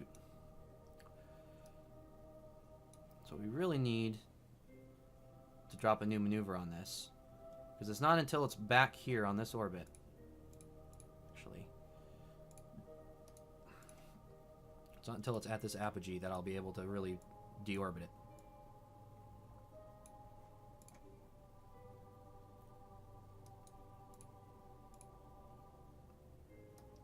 And then this shouldn't have any problem getting a deorbit burn.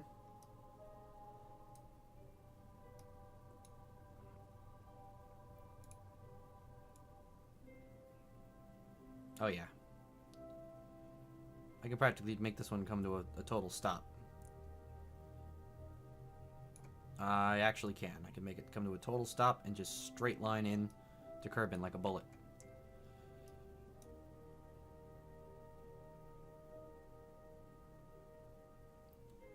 Save your game and click on this, remember? Oh, yeah, I never activated anything to allow links. I don't know if that's a default or something.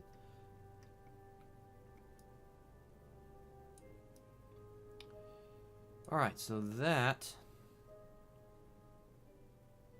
should clear up some of our debris.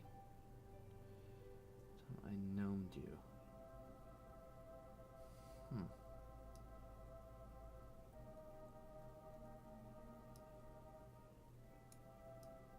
Let me see. Would it be Kolnia next? I forget now the order of these. I think Kolnia was next. Let me see.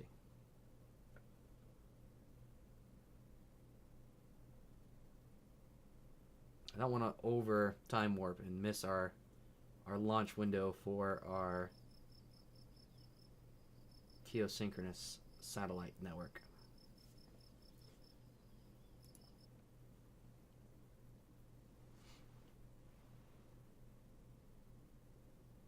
Hopefully I actually have enough fuel on each of those satellites to pull it off. When you think of it, I might have left those just a little shy. Yeah, the Kolniasat still has... Oh, the Kolniasat missed its window. Okay, well, I'll deal with that one later. Let's go ahead and time warp our friend, the Relay Satellite Network.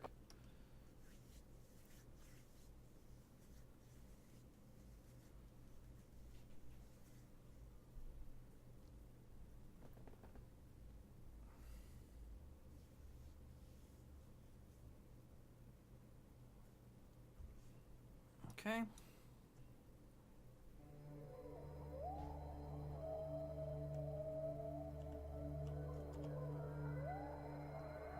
Wish I knew how long it was going to take to do its burn as well. But I do not.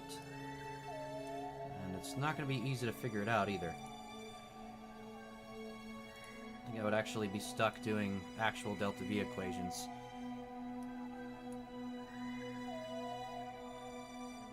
Oh, it does actually tell me the stage there. It says about 52 seconds. So it'll probably be a little longer. So I'll wait for 30 seconds, and then I will deploy our first satellite. So I gotta make sure. Why am I bothering to aim? I can just prograde button. God, that's way better. Alright, so 30 seconds, we'll stage off the first satellite. So I'm gonna start now because I got one stage in. Oh.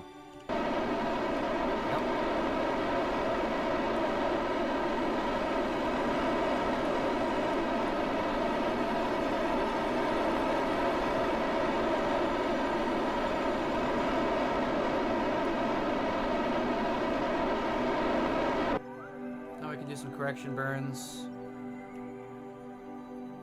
Oh, stability assist. There we go. I had it still aiming prograde. Or actually, I probably can still keep it aiming prograde. What am I doing? I don't need to necessarily do that just that way. Okay, so I do need to worry about this being a little bit too high.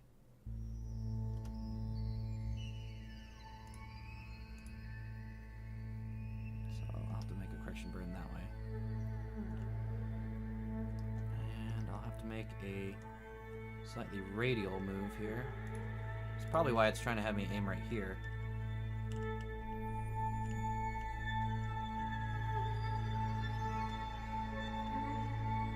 Nope, that doesn't help us at all. Just make this a slight radial burn. Get rid of this.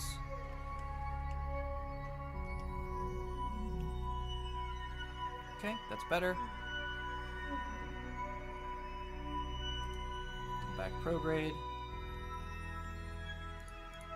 Find prograde. That's a good satellite. Okay, now. I want 2863.3.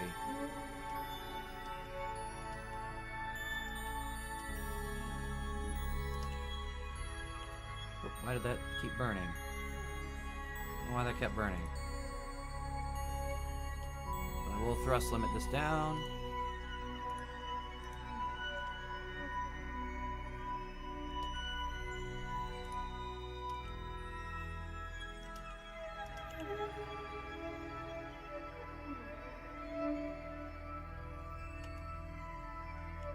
Radial in the opposite direction.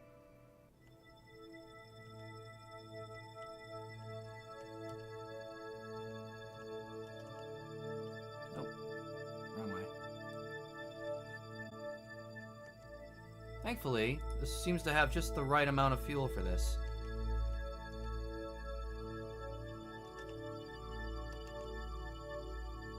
Okay. Now we go back. Prograde.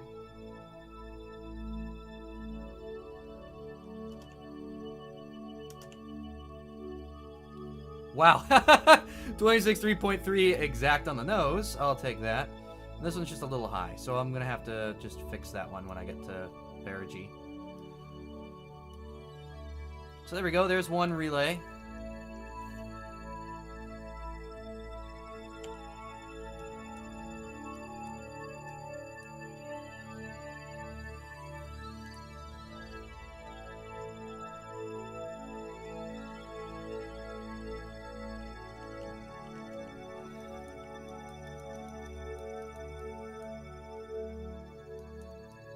for optimal solar tracking.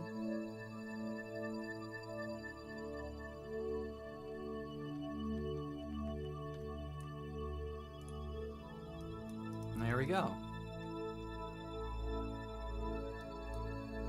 Geosynchronous satellite. So now, from this orbit, it'll look like Kerbin never spins. If I time warp this, you'll see that this doesn't spin at all. Pretty cool.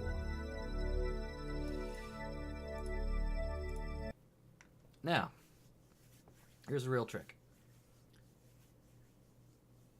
We're now going to wait on this stage to deploy the other two craft. Check, make sure. Yeah, the last satellite taking off did raise us just a little bit into the atmosphere. So we're actually going to have to prograde burn this one instead of retrograde burning this one. I don't know why I steered it away from prograde, which is where I was already aiming.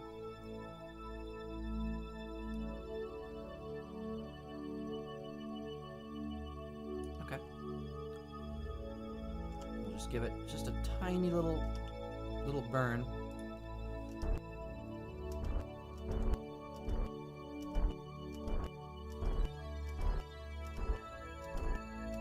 Just don't want it to fall into orbit, or a decaying orbit here.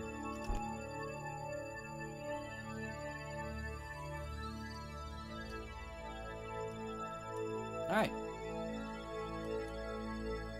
Then in 2 hours, 2 hours 39 minutes, we'll come all the way back around. So that's less than ideal. I'd rather deploy these.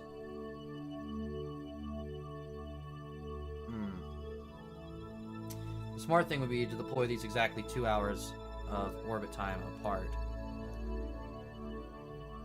So I would get like an equilateral triangle here of network. In order to do that,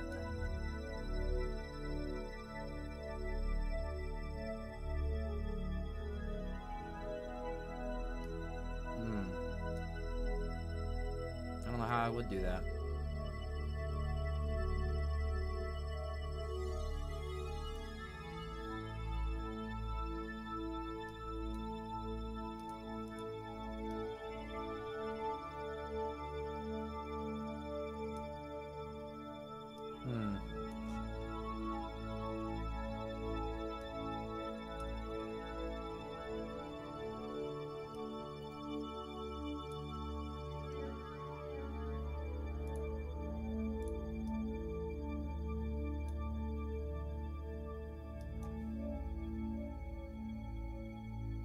Can't really figure out how I'm going to do that. This is like a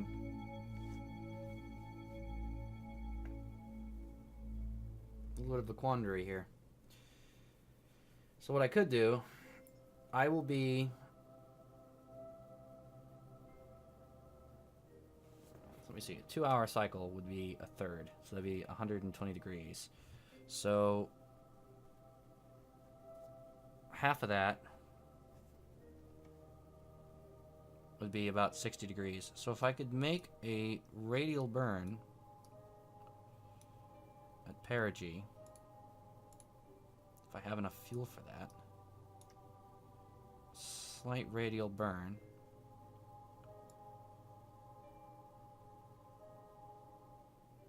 to aim us backwards. Nope, I would not have the fuel for that. So that's not the way we want to do that either.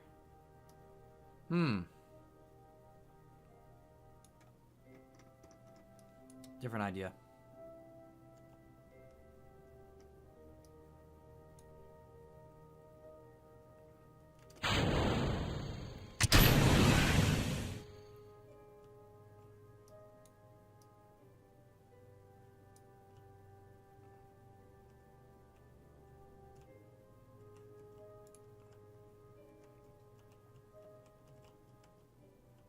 Do this real quick. Just move us out of the way. Same thing with this last one.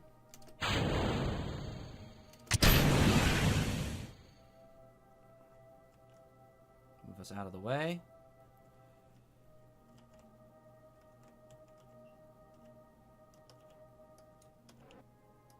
Cool.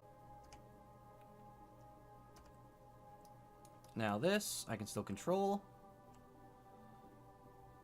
Although now I have to use the lame version of the node.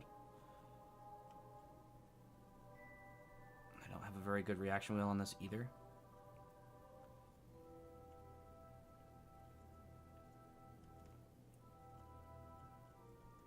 Alright, so this thing I'm going to deorbit right now.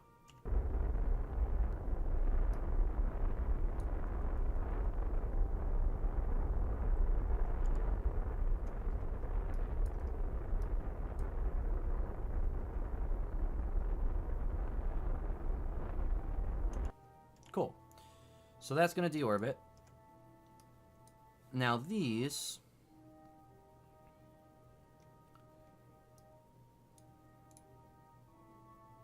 let's add a maneuver.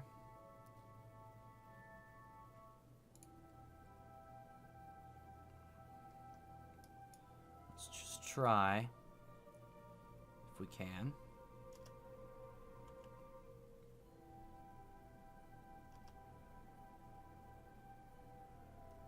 To mess with our timing.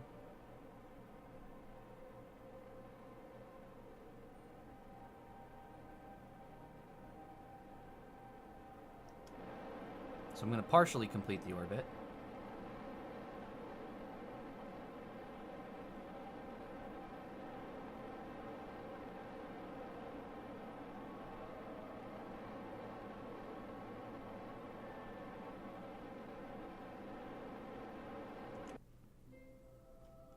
Okay. Slight radial shift.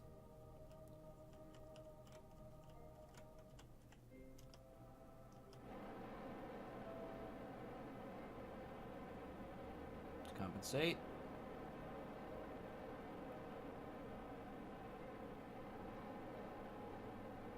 I'm going to overcompensate a little bit, actually.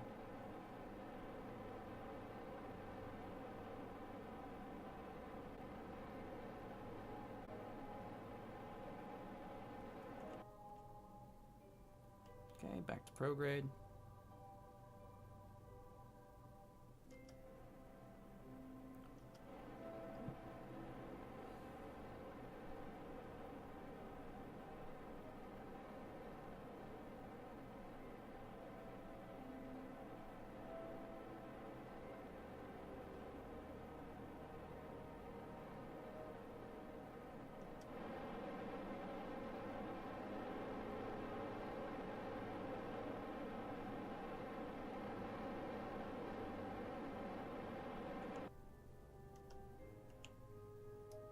Almost there.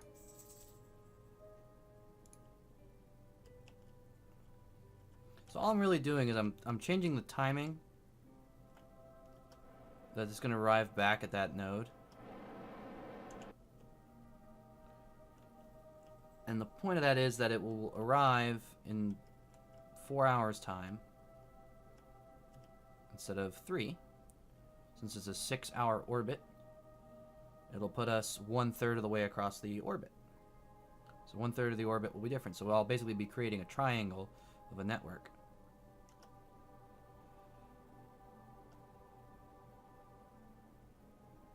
If I can get this right to 4 hours.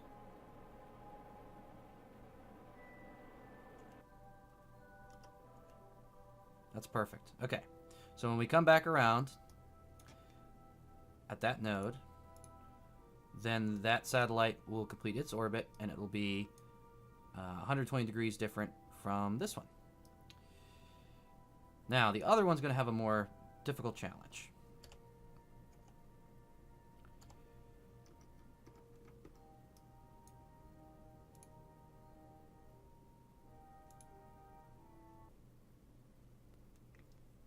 Because this one, basically, I need to somehow get it down to 2. Or change the radial. So one of those is going to be back in 4 hours. This one's going to be back in 2 and 30.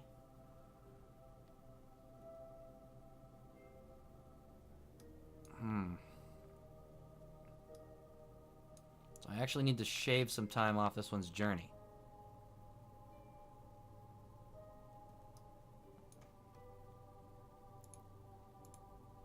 Or adjust us slightly on the radial.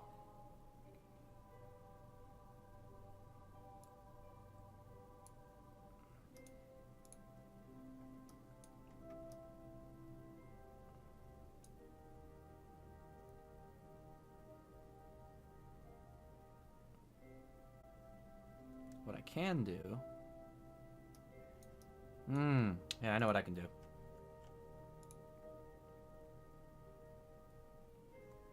First off, we're just going to shave a little bit extra time off our orbit here. And then,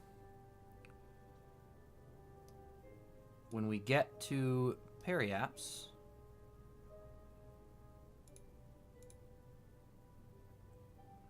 we can actually accelerate.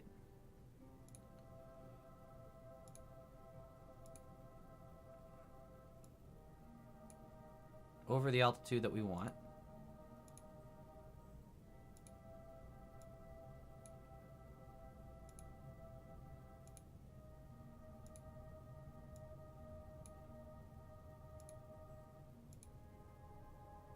Whoop, nope, not yet. Not yet. Time warp canceled. Did not want to do that yet. I just want to know the time. Well, and now I lost some time there. I don't know. Crap. So, let's just,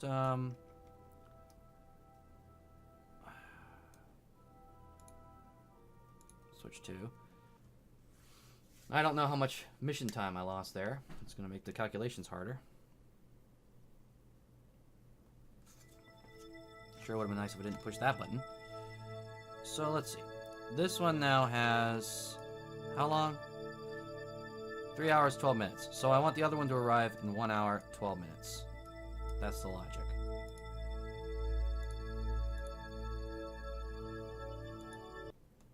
So 1 hour, 12 minutes is what we want.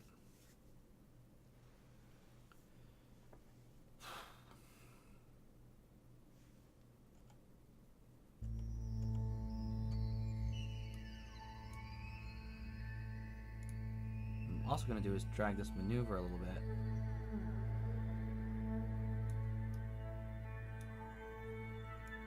So our intersect. Wow, okay.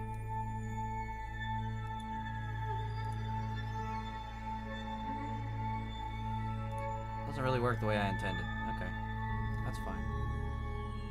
Let's do radial change then.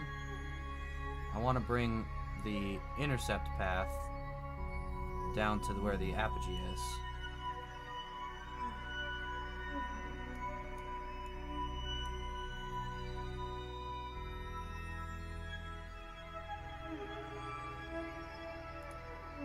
An hour 22 minutes.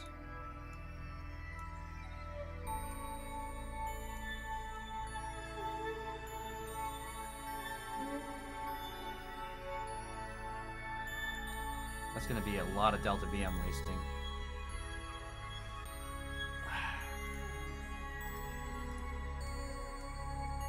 So I think the easier thing actually is going to be to change the radial. So I need to about 30 minutes of change. So 30 minutes of change. That's 1/4 of 120 degrees. So that would be 30 degrees. So a 30 degree difference early. So that means I need to be because I'll be arriving late. So I need to be able to be further this way. Oh, braining hard.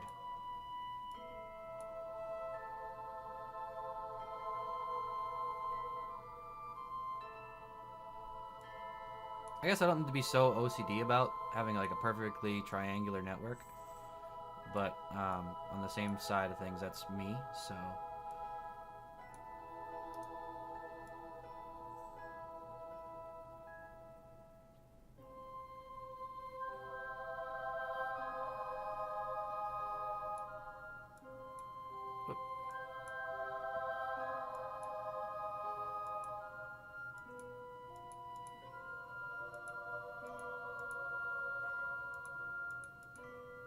There we go.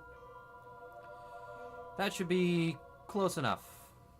Close enough, I think. It's not... It's more like 15 to 20 degrees rather than 30 degrees, but, you know. I'll take it. Whatever. I need to check on Xperi. Whatever it's doing. Xperi's still doing its thing. Let's time warp some.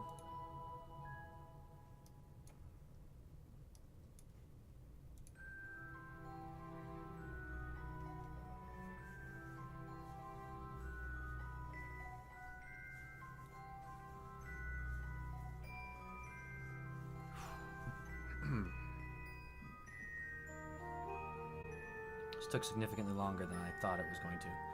This this whole stream. Thought I was going to accomplish a lot more today. How's Xperi doing? Oh, Xperi's still got a long time till it's on its thing. Oh, shit. I went right past my burn. What the hell is wrong with me?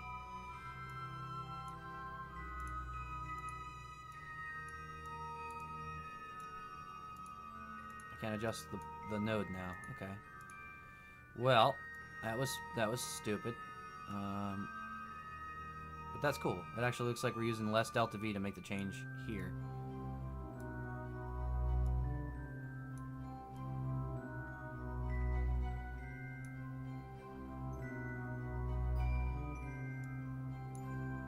It's not as much accidental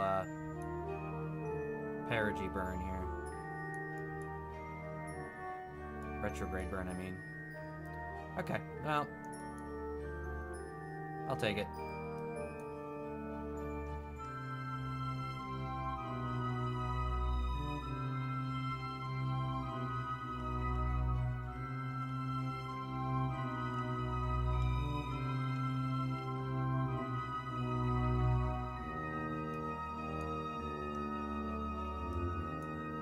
So it's gonna be a 13-second burn.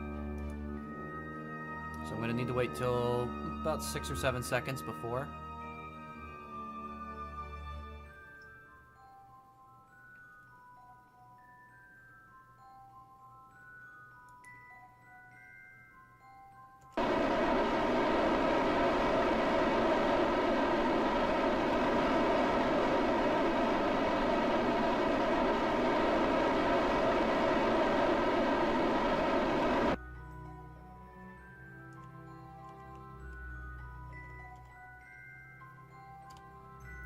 Little bit of correction.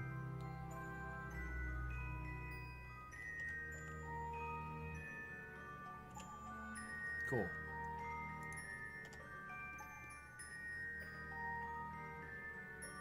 All right, so now we won't arrive at the time we wanted, but we'll be in position to be more or less what we wanted to do.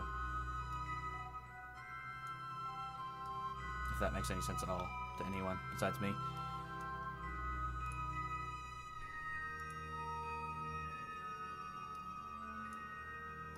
So keeping an eye on Xperi, so we can get that deorbited. Geosat 3 and 4, I'm probably going to leave in orbit a little longer. Kolniasat as well, looks like I didn't have enough fuel to deorbit that one. We can see by doing these burns, this is now way behind us. And this is one of our other relay satellites. And yeah, this is actually looking like I might do pretty good on the whole equilateral triangle thing. Might not actually do so bad. It's looking more like we'll be totally opposite this thing by the time. Yeah. Yeah, I might have fooked up a little bit. But not so bad.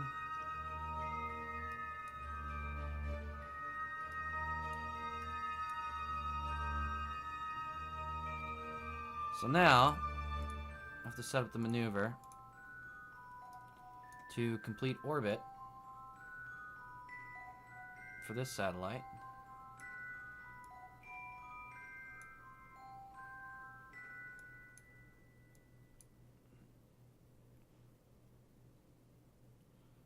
Okay.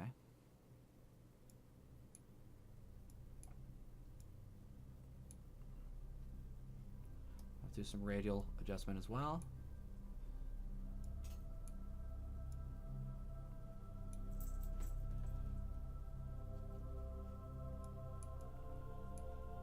It's too much radial adjustment.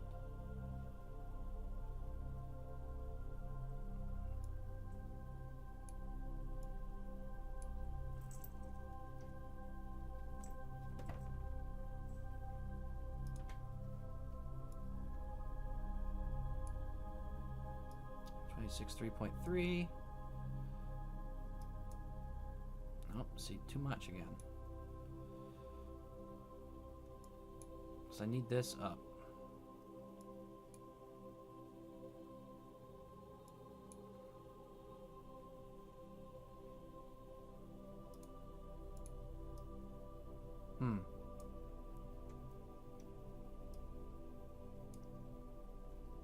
Well,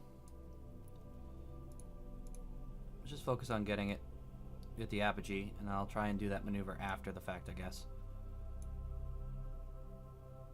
It's 2.3.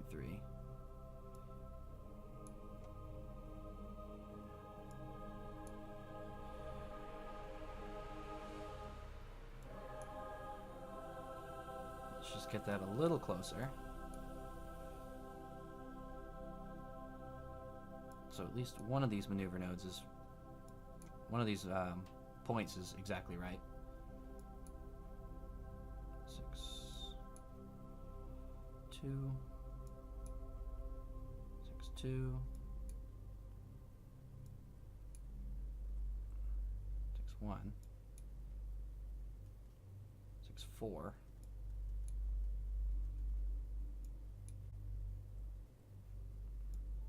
Almost there.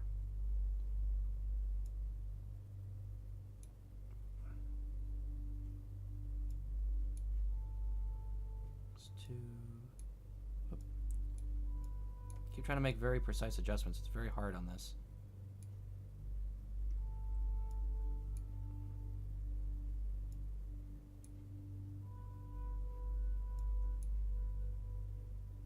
Yeah, that should do. And then I'll have to wait for here to actually correct that as well. 14-second burn. Hopefully we'll have enough fuel to make these corrections afterwards. Sure we will.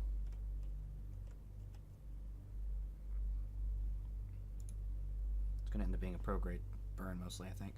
Oh, that's true. I got to make the radial change, so I got to turn that off. No cheaty mode. That stinks. So a 14-second burn, I'll have to wait till 7 seconds before.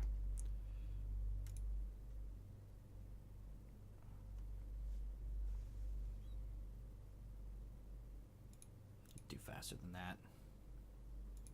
Or I could just not be dumb, and I can warp to maneuver. Just a little before maneuver, make sure we don't slide out of position. Oh, this is mostly pro-grade.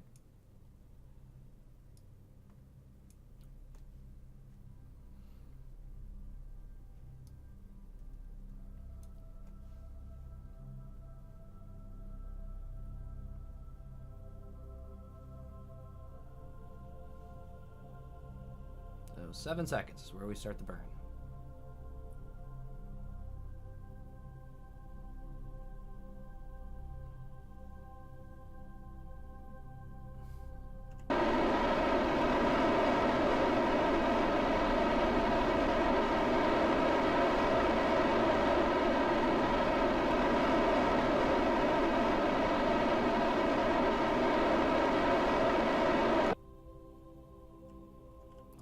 direction.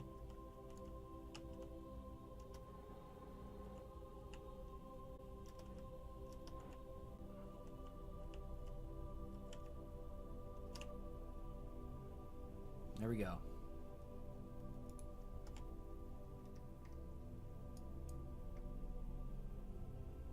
That's not so bad.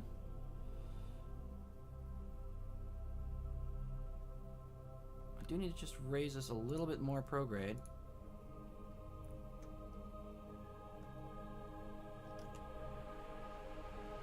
A little too much that side, not enough that side. Should balance out. I'll fix it later. If I even need to. Should stay mostly good. Because what I want is I want this to be a 6-hour orbit. So I'm like 2 minutes off. 2 minutes of or 1 minute of deviation. So let's just yeah, let's just make this one a little funky.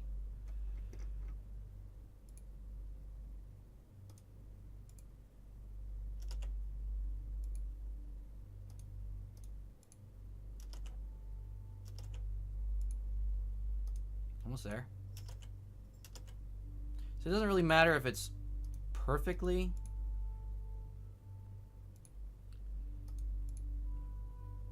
if it's perfectly 6 hours, or if it's perfectly circular, I guess is what I'm trying to say. What matters is that it's 6 hours. There we go. 1 day. So 1 day, 0 hours, 0 minutes. That's what we want. It's not as important to be circular. So what I was trying to say before, if the orbit's not circular, what it means is that the satellite will wobble a little bit from the perspective of Kerbin. So if it's perfectly circular, yes, it'll stay in exactly the same spot in the sky. But if it's ever so slightly off, it just wobbles back and forth over the course of the orbit. As at some points it's closer and sometimes it's further away than it's supposed to be. Sometimes it's kind of speeds up and then slows back down from that perspective. So now I want to see on this one, how close is this one's orbit to exactly... This one actually needs to go up a little bit.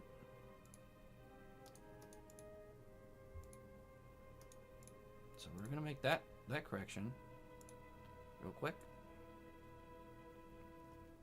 Since it's more or less in position.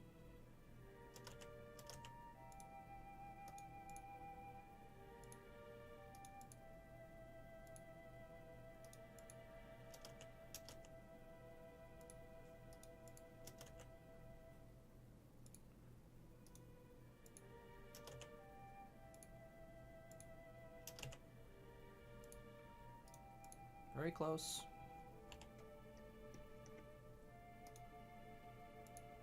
Thrust limiter down a little bit.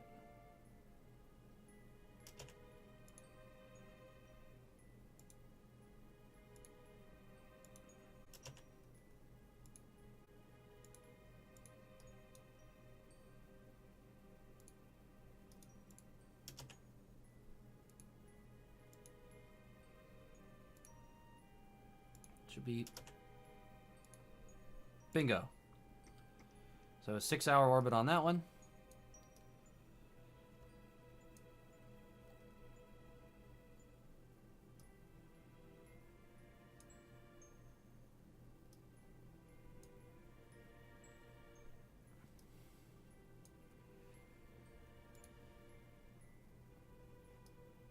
Where's Xperi? Oh. Need to switch over to Xperi.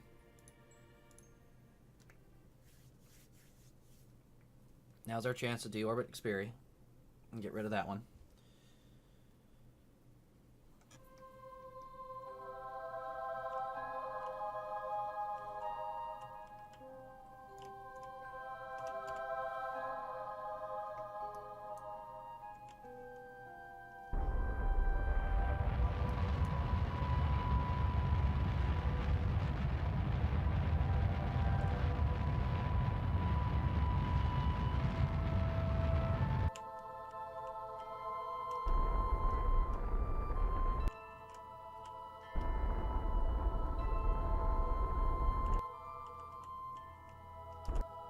And there we are. We are going to go in a straight line back to Kerbin with this thing. Just a straight shot. Alright, and we need our other relay to get into position. So while we're waiting on that guy...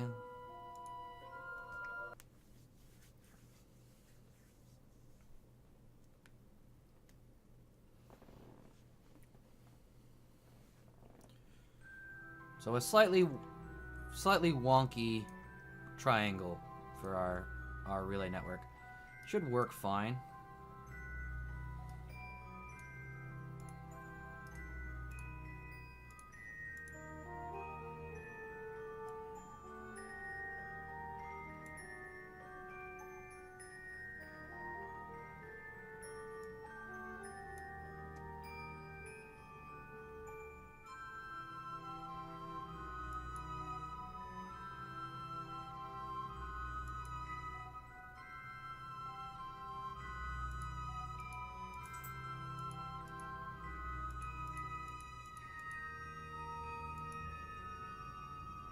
It's pretty dead on. So we're looking at a 5-second burn for this one. This one's already at a higher orbit. Cool. Let's go and warp to it. Actually, not too shabby. Look, here, and here. I was giving myself way too much shit. I mean, it's still not perfect and equilateral, but it's darn close.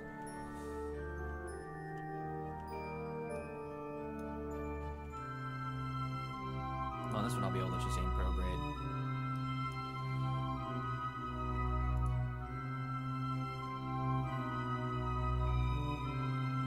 Using my brain actually worked.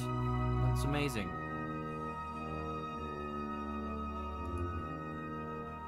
So we'll get to between 3 and 2 seconds away.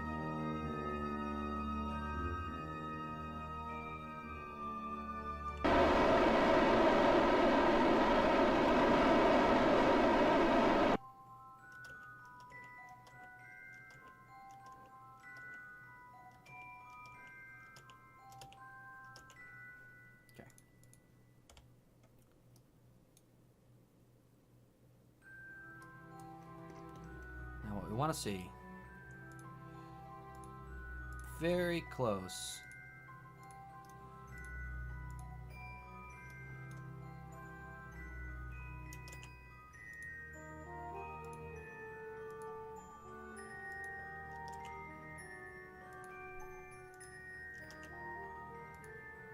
There we go. A one-day orbit. So there we go. We got 3 satellites in a fairly half-decent attempt at a triangle. So Kiosat 4 up there helping us with polar connection, as well as Golniasat. And there we go. We got like a perfect triangle, sort of. So any part of Kerbin should be covered. This side, like this one little point might be like a little difficult, but at least in space, like as long as you're off the ground, you'll have connection.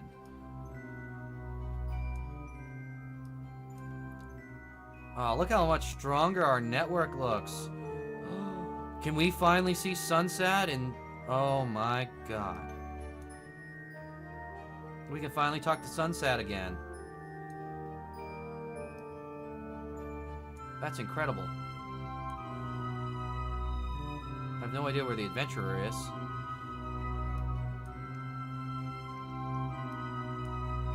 Is that the Adventurer right there? That's the Eve probe. Oh, you can talk to Eve probe again. That's another good sign.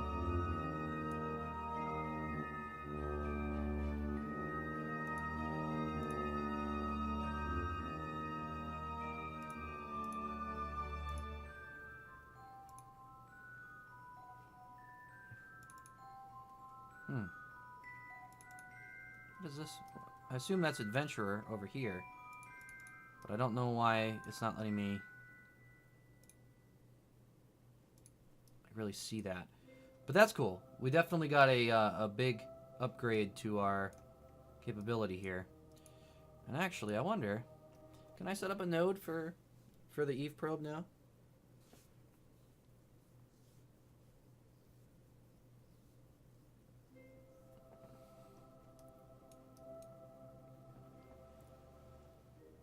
We have control. That's amazing.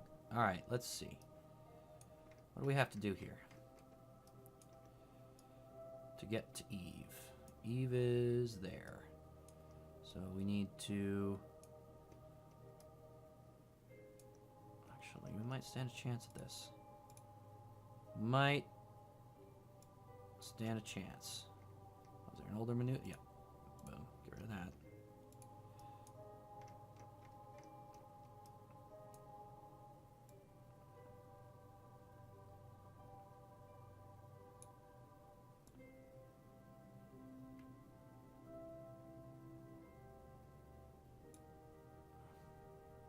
Oh, way off on position, actually. Thought we were in better position than that. So, we'll delete that, and we're going to try again.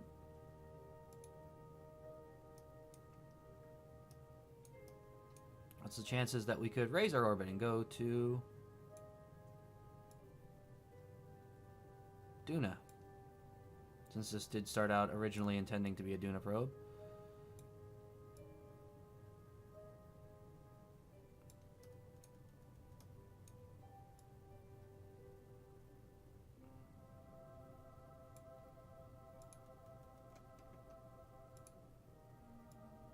Oh, there's Adventurer 1.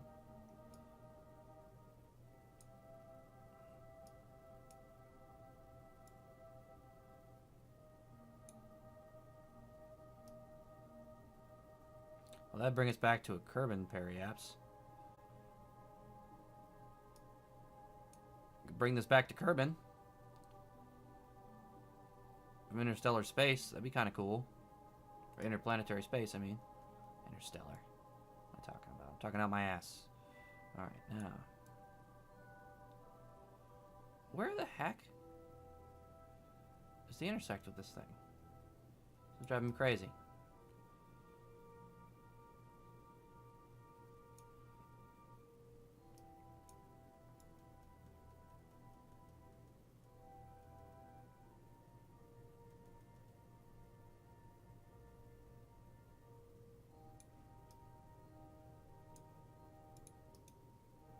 Yeah, I'll have to figure that out later.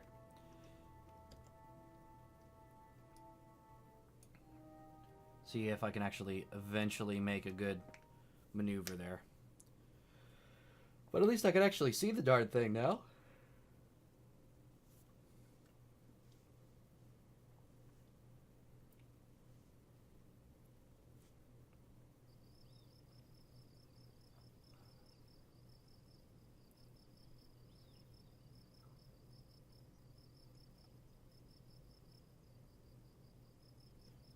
Any new contracts over all that time?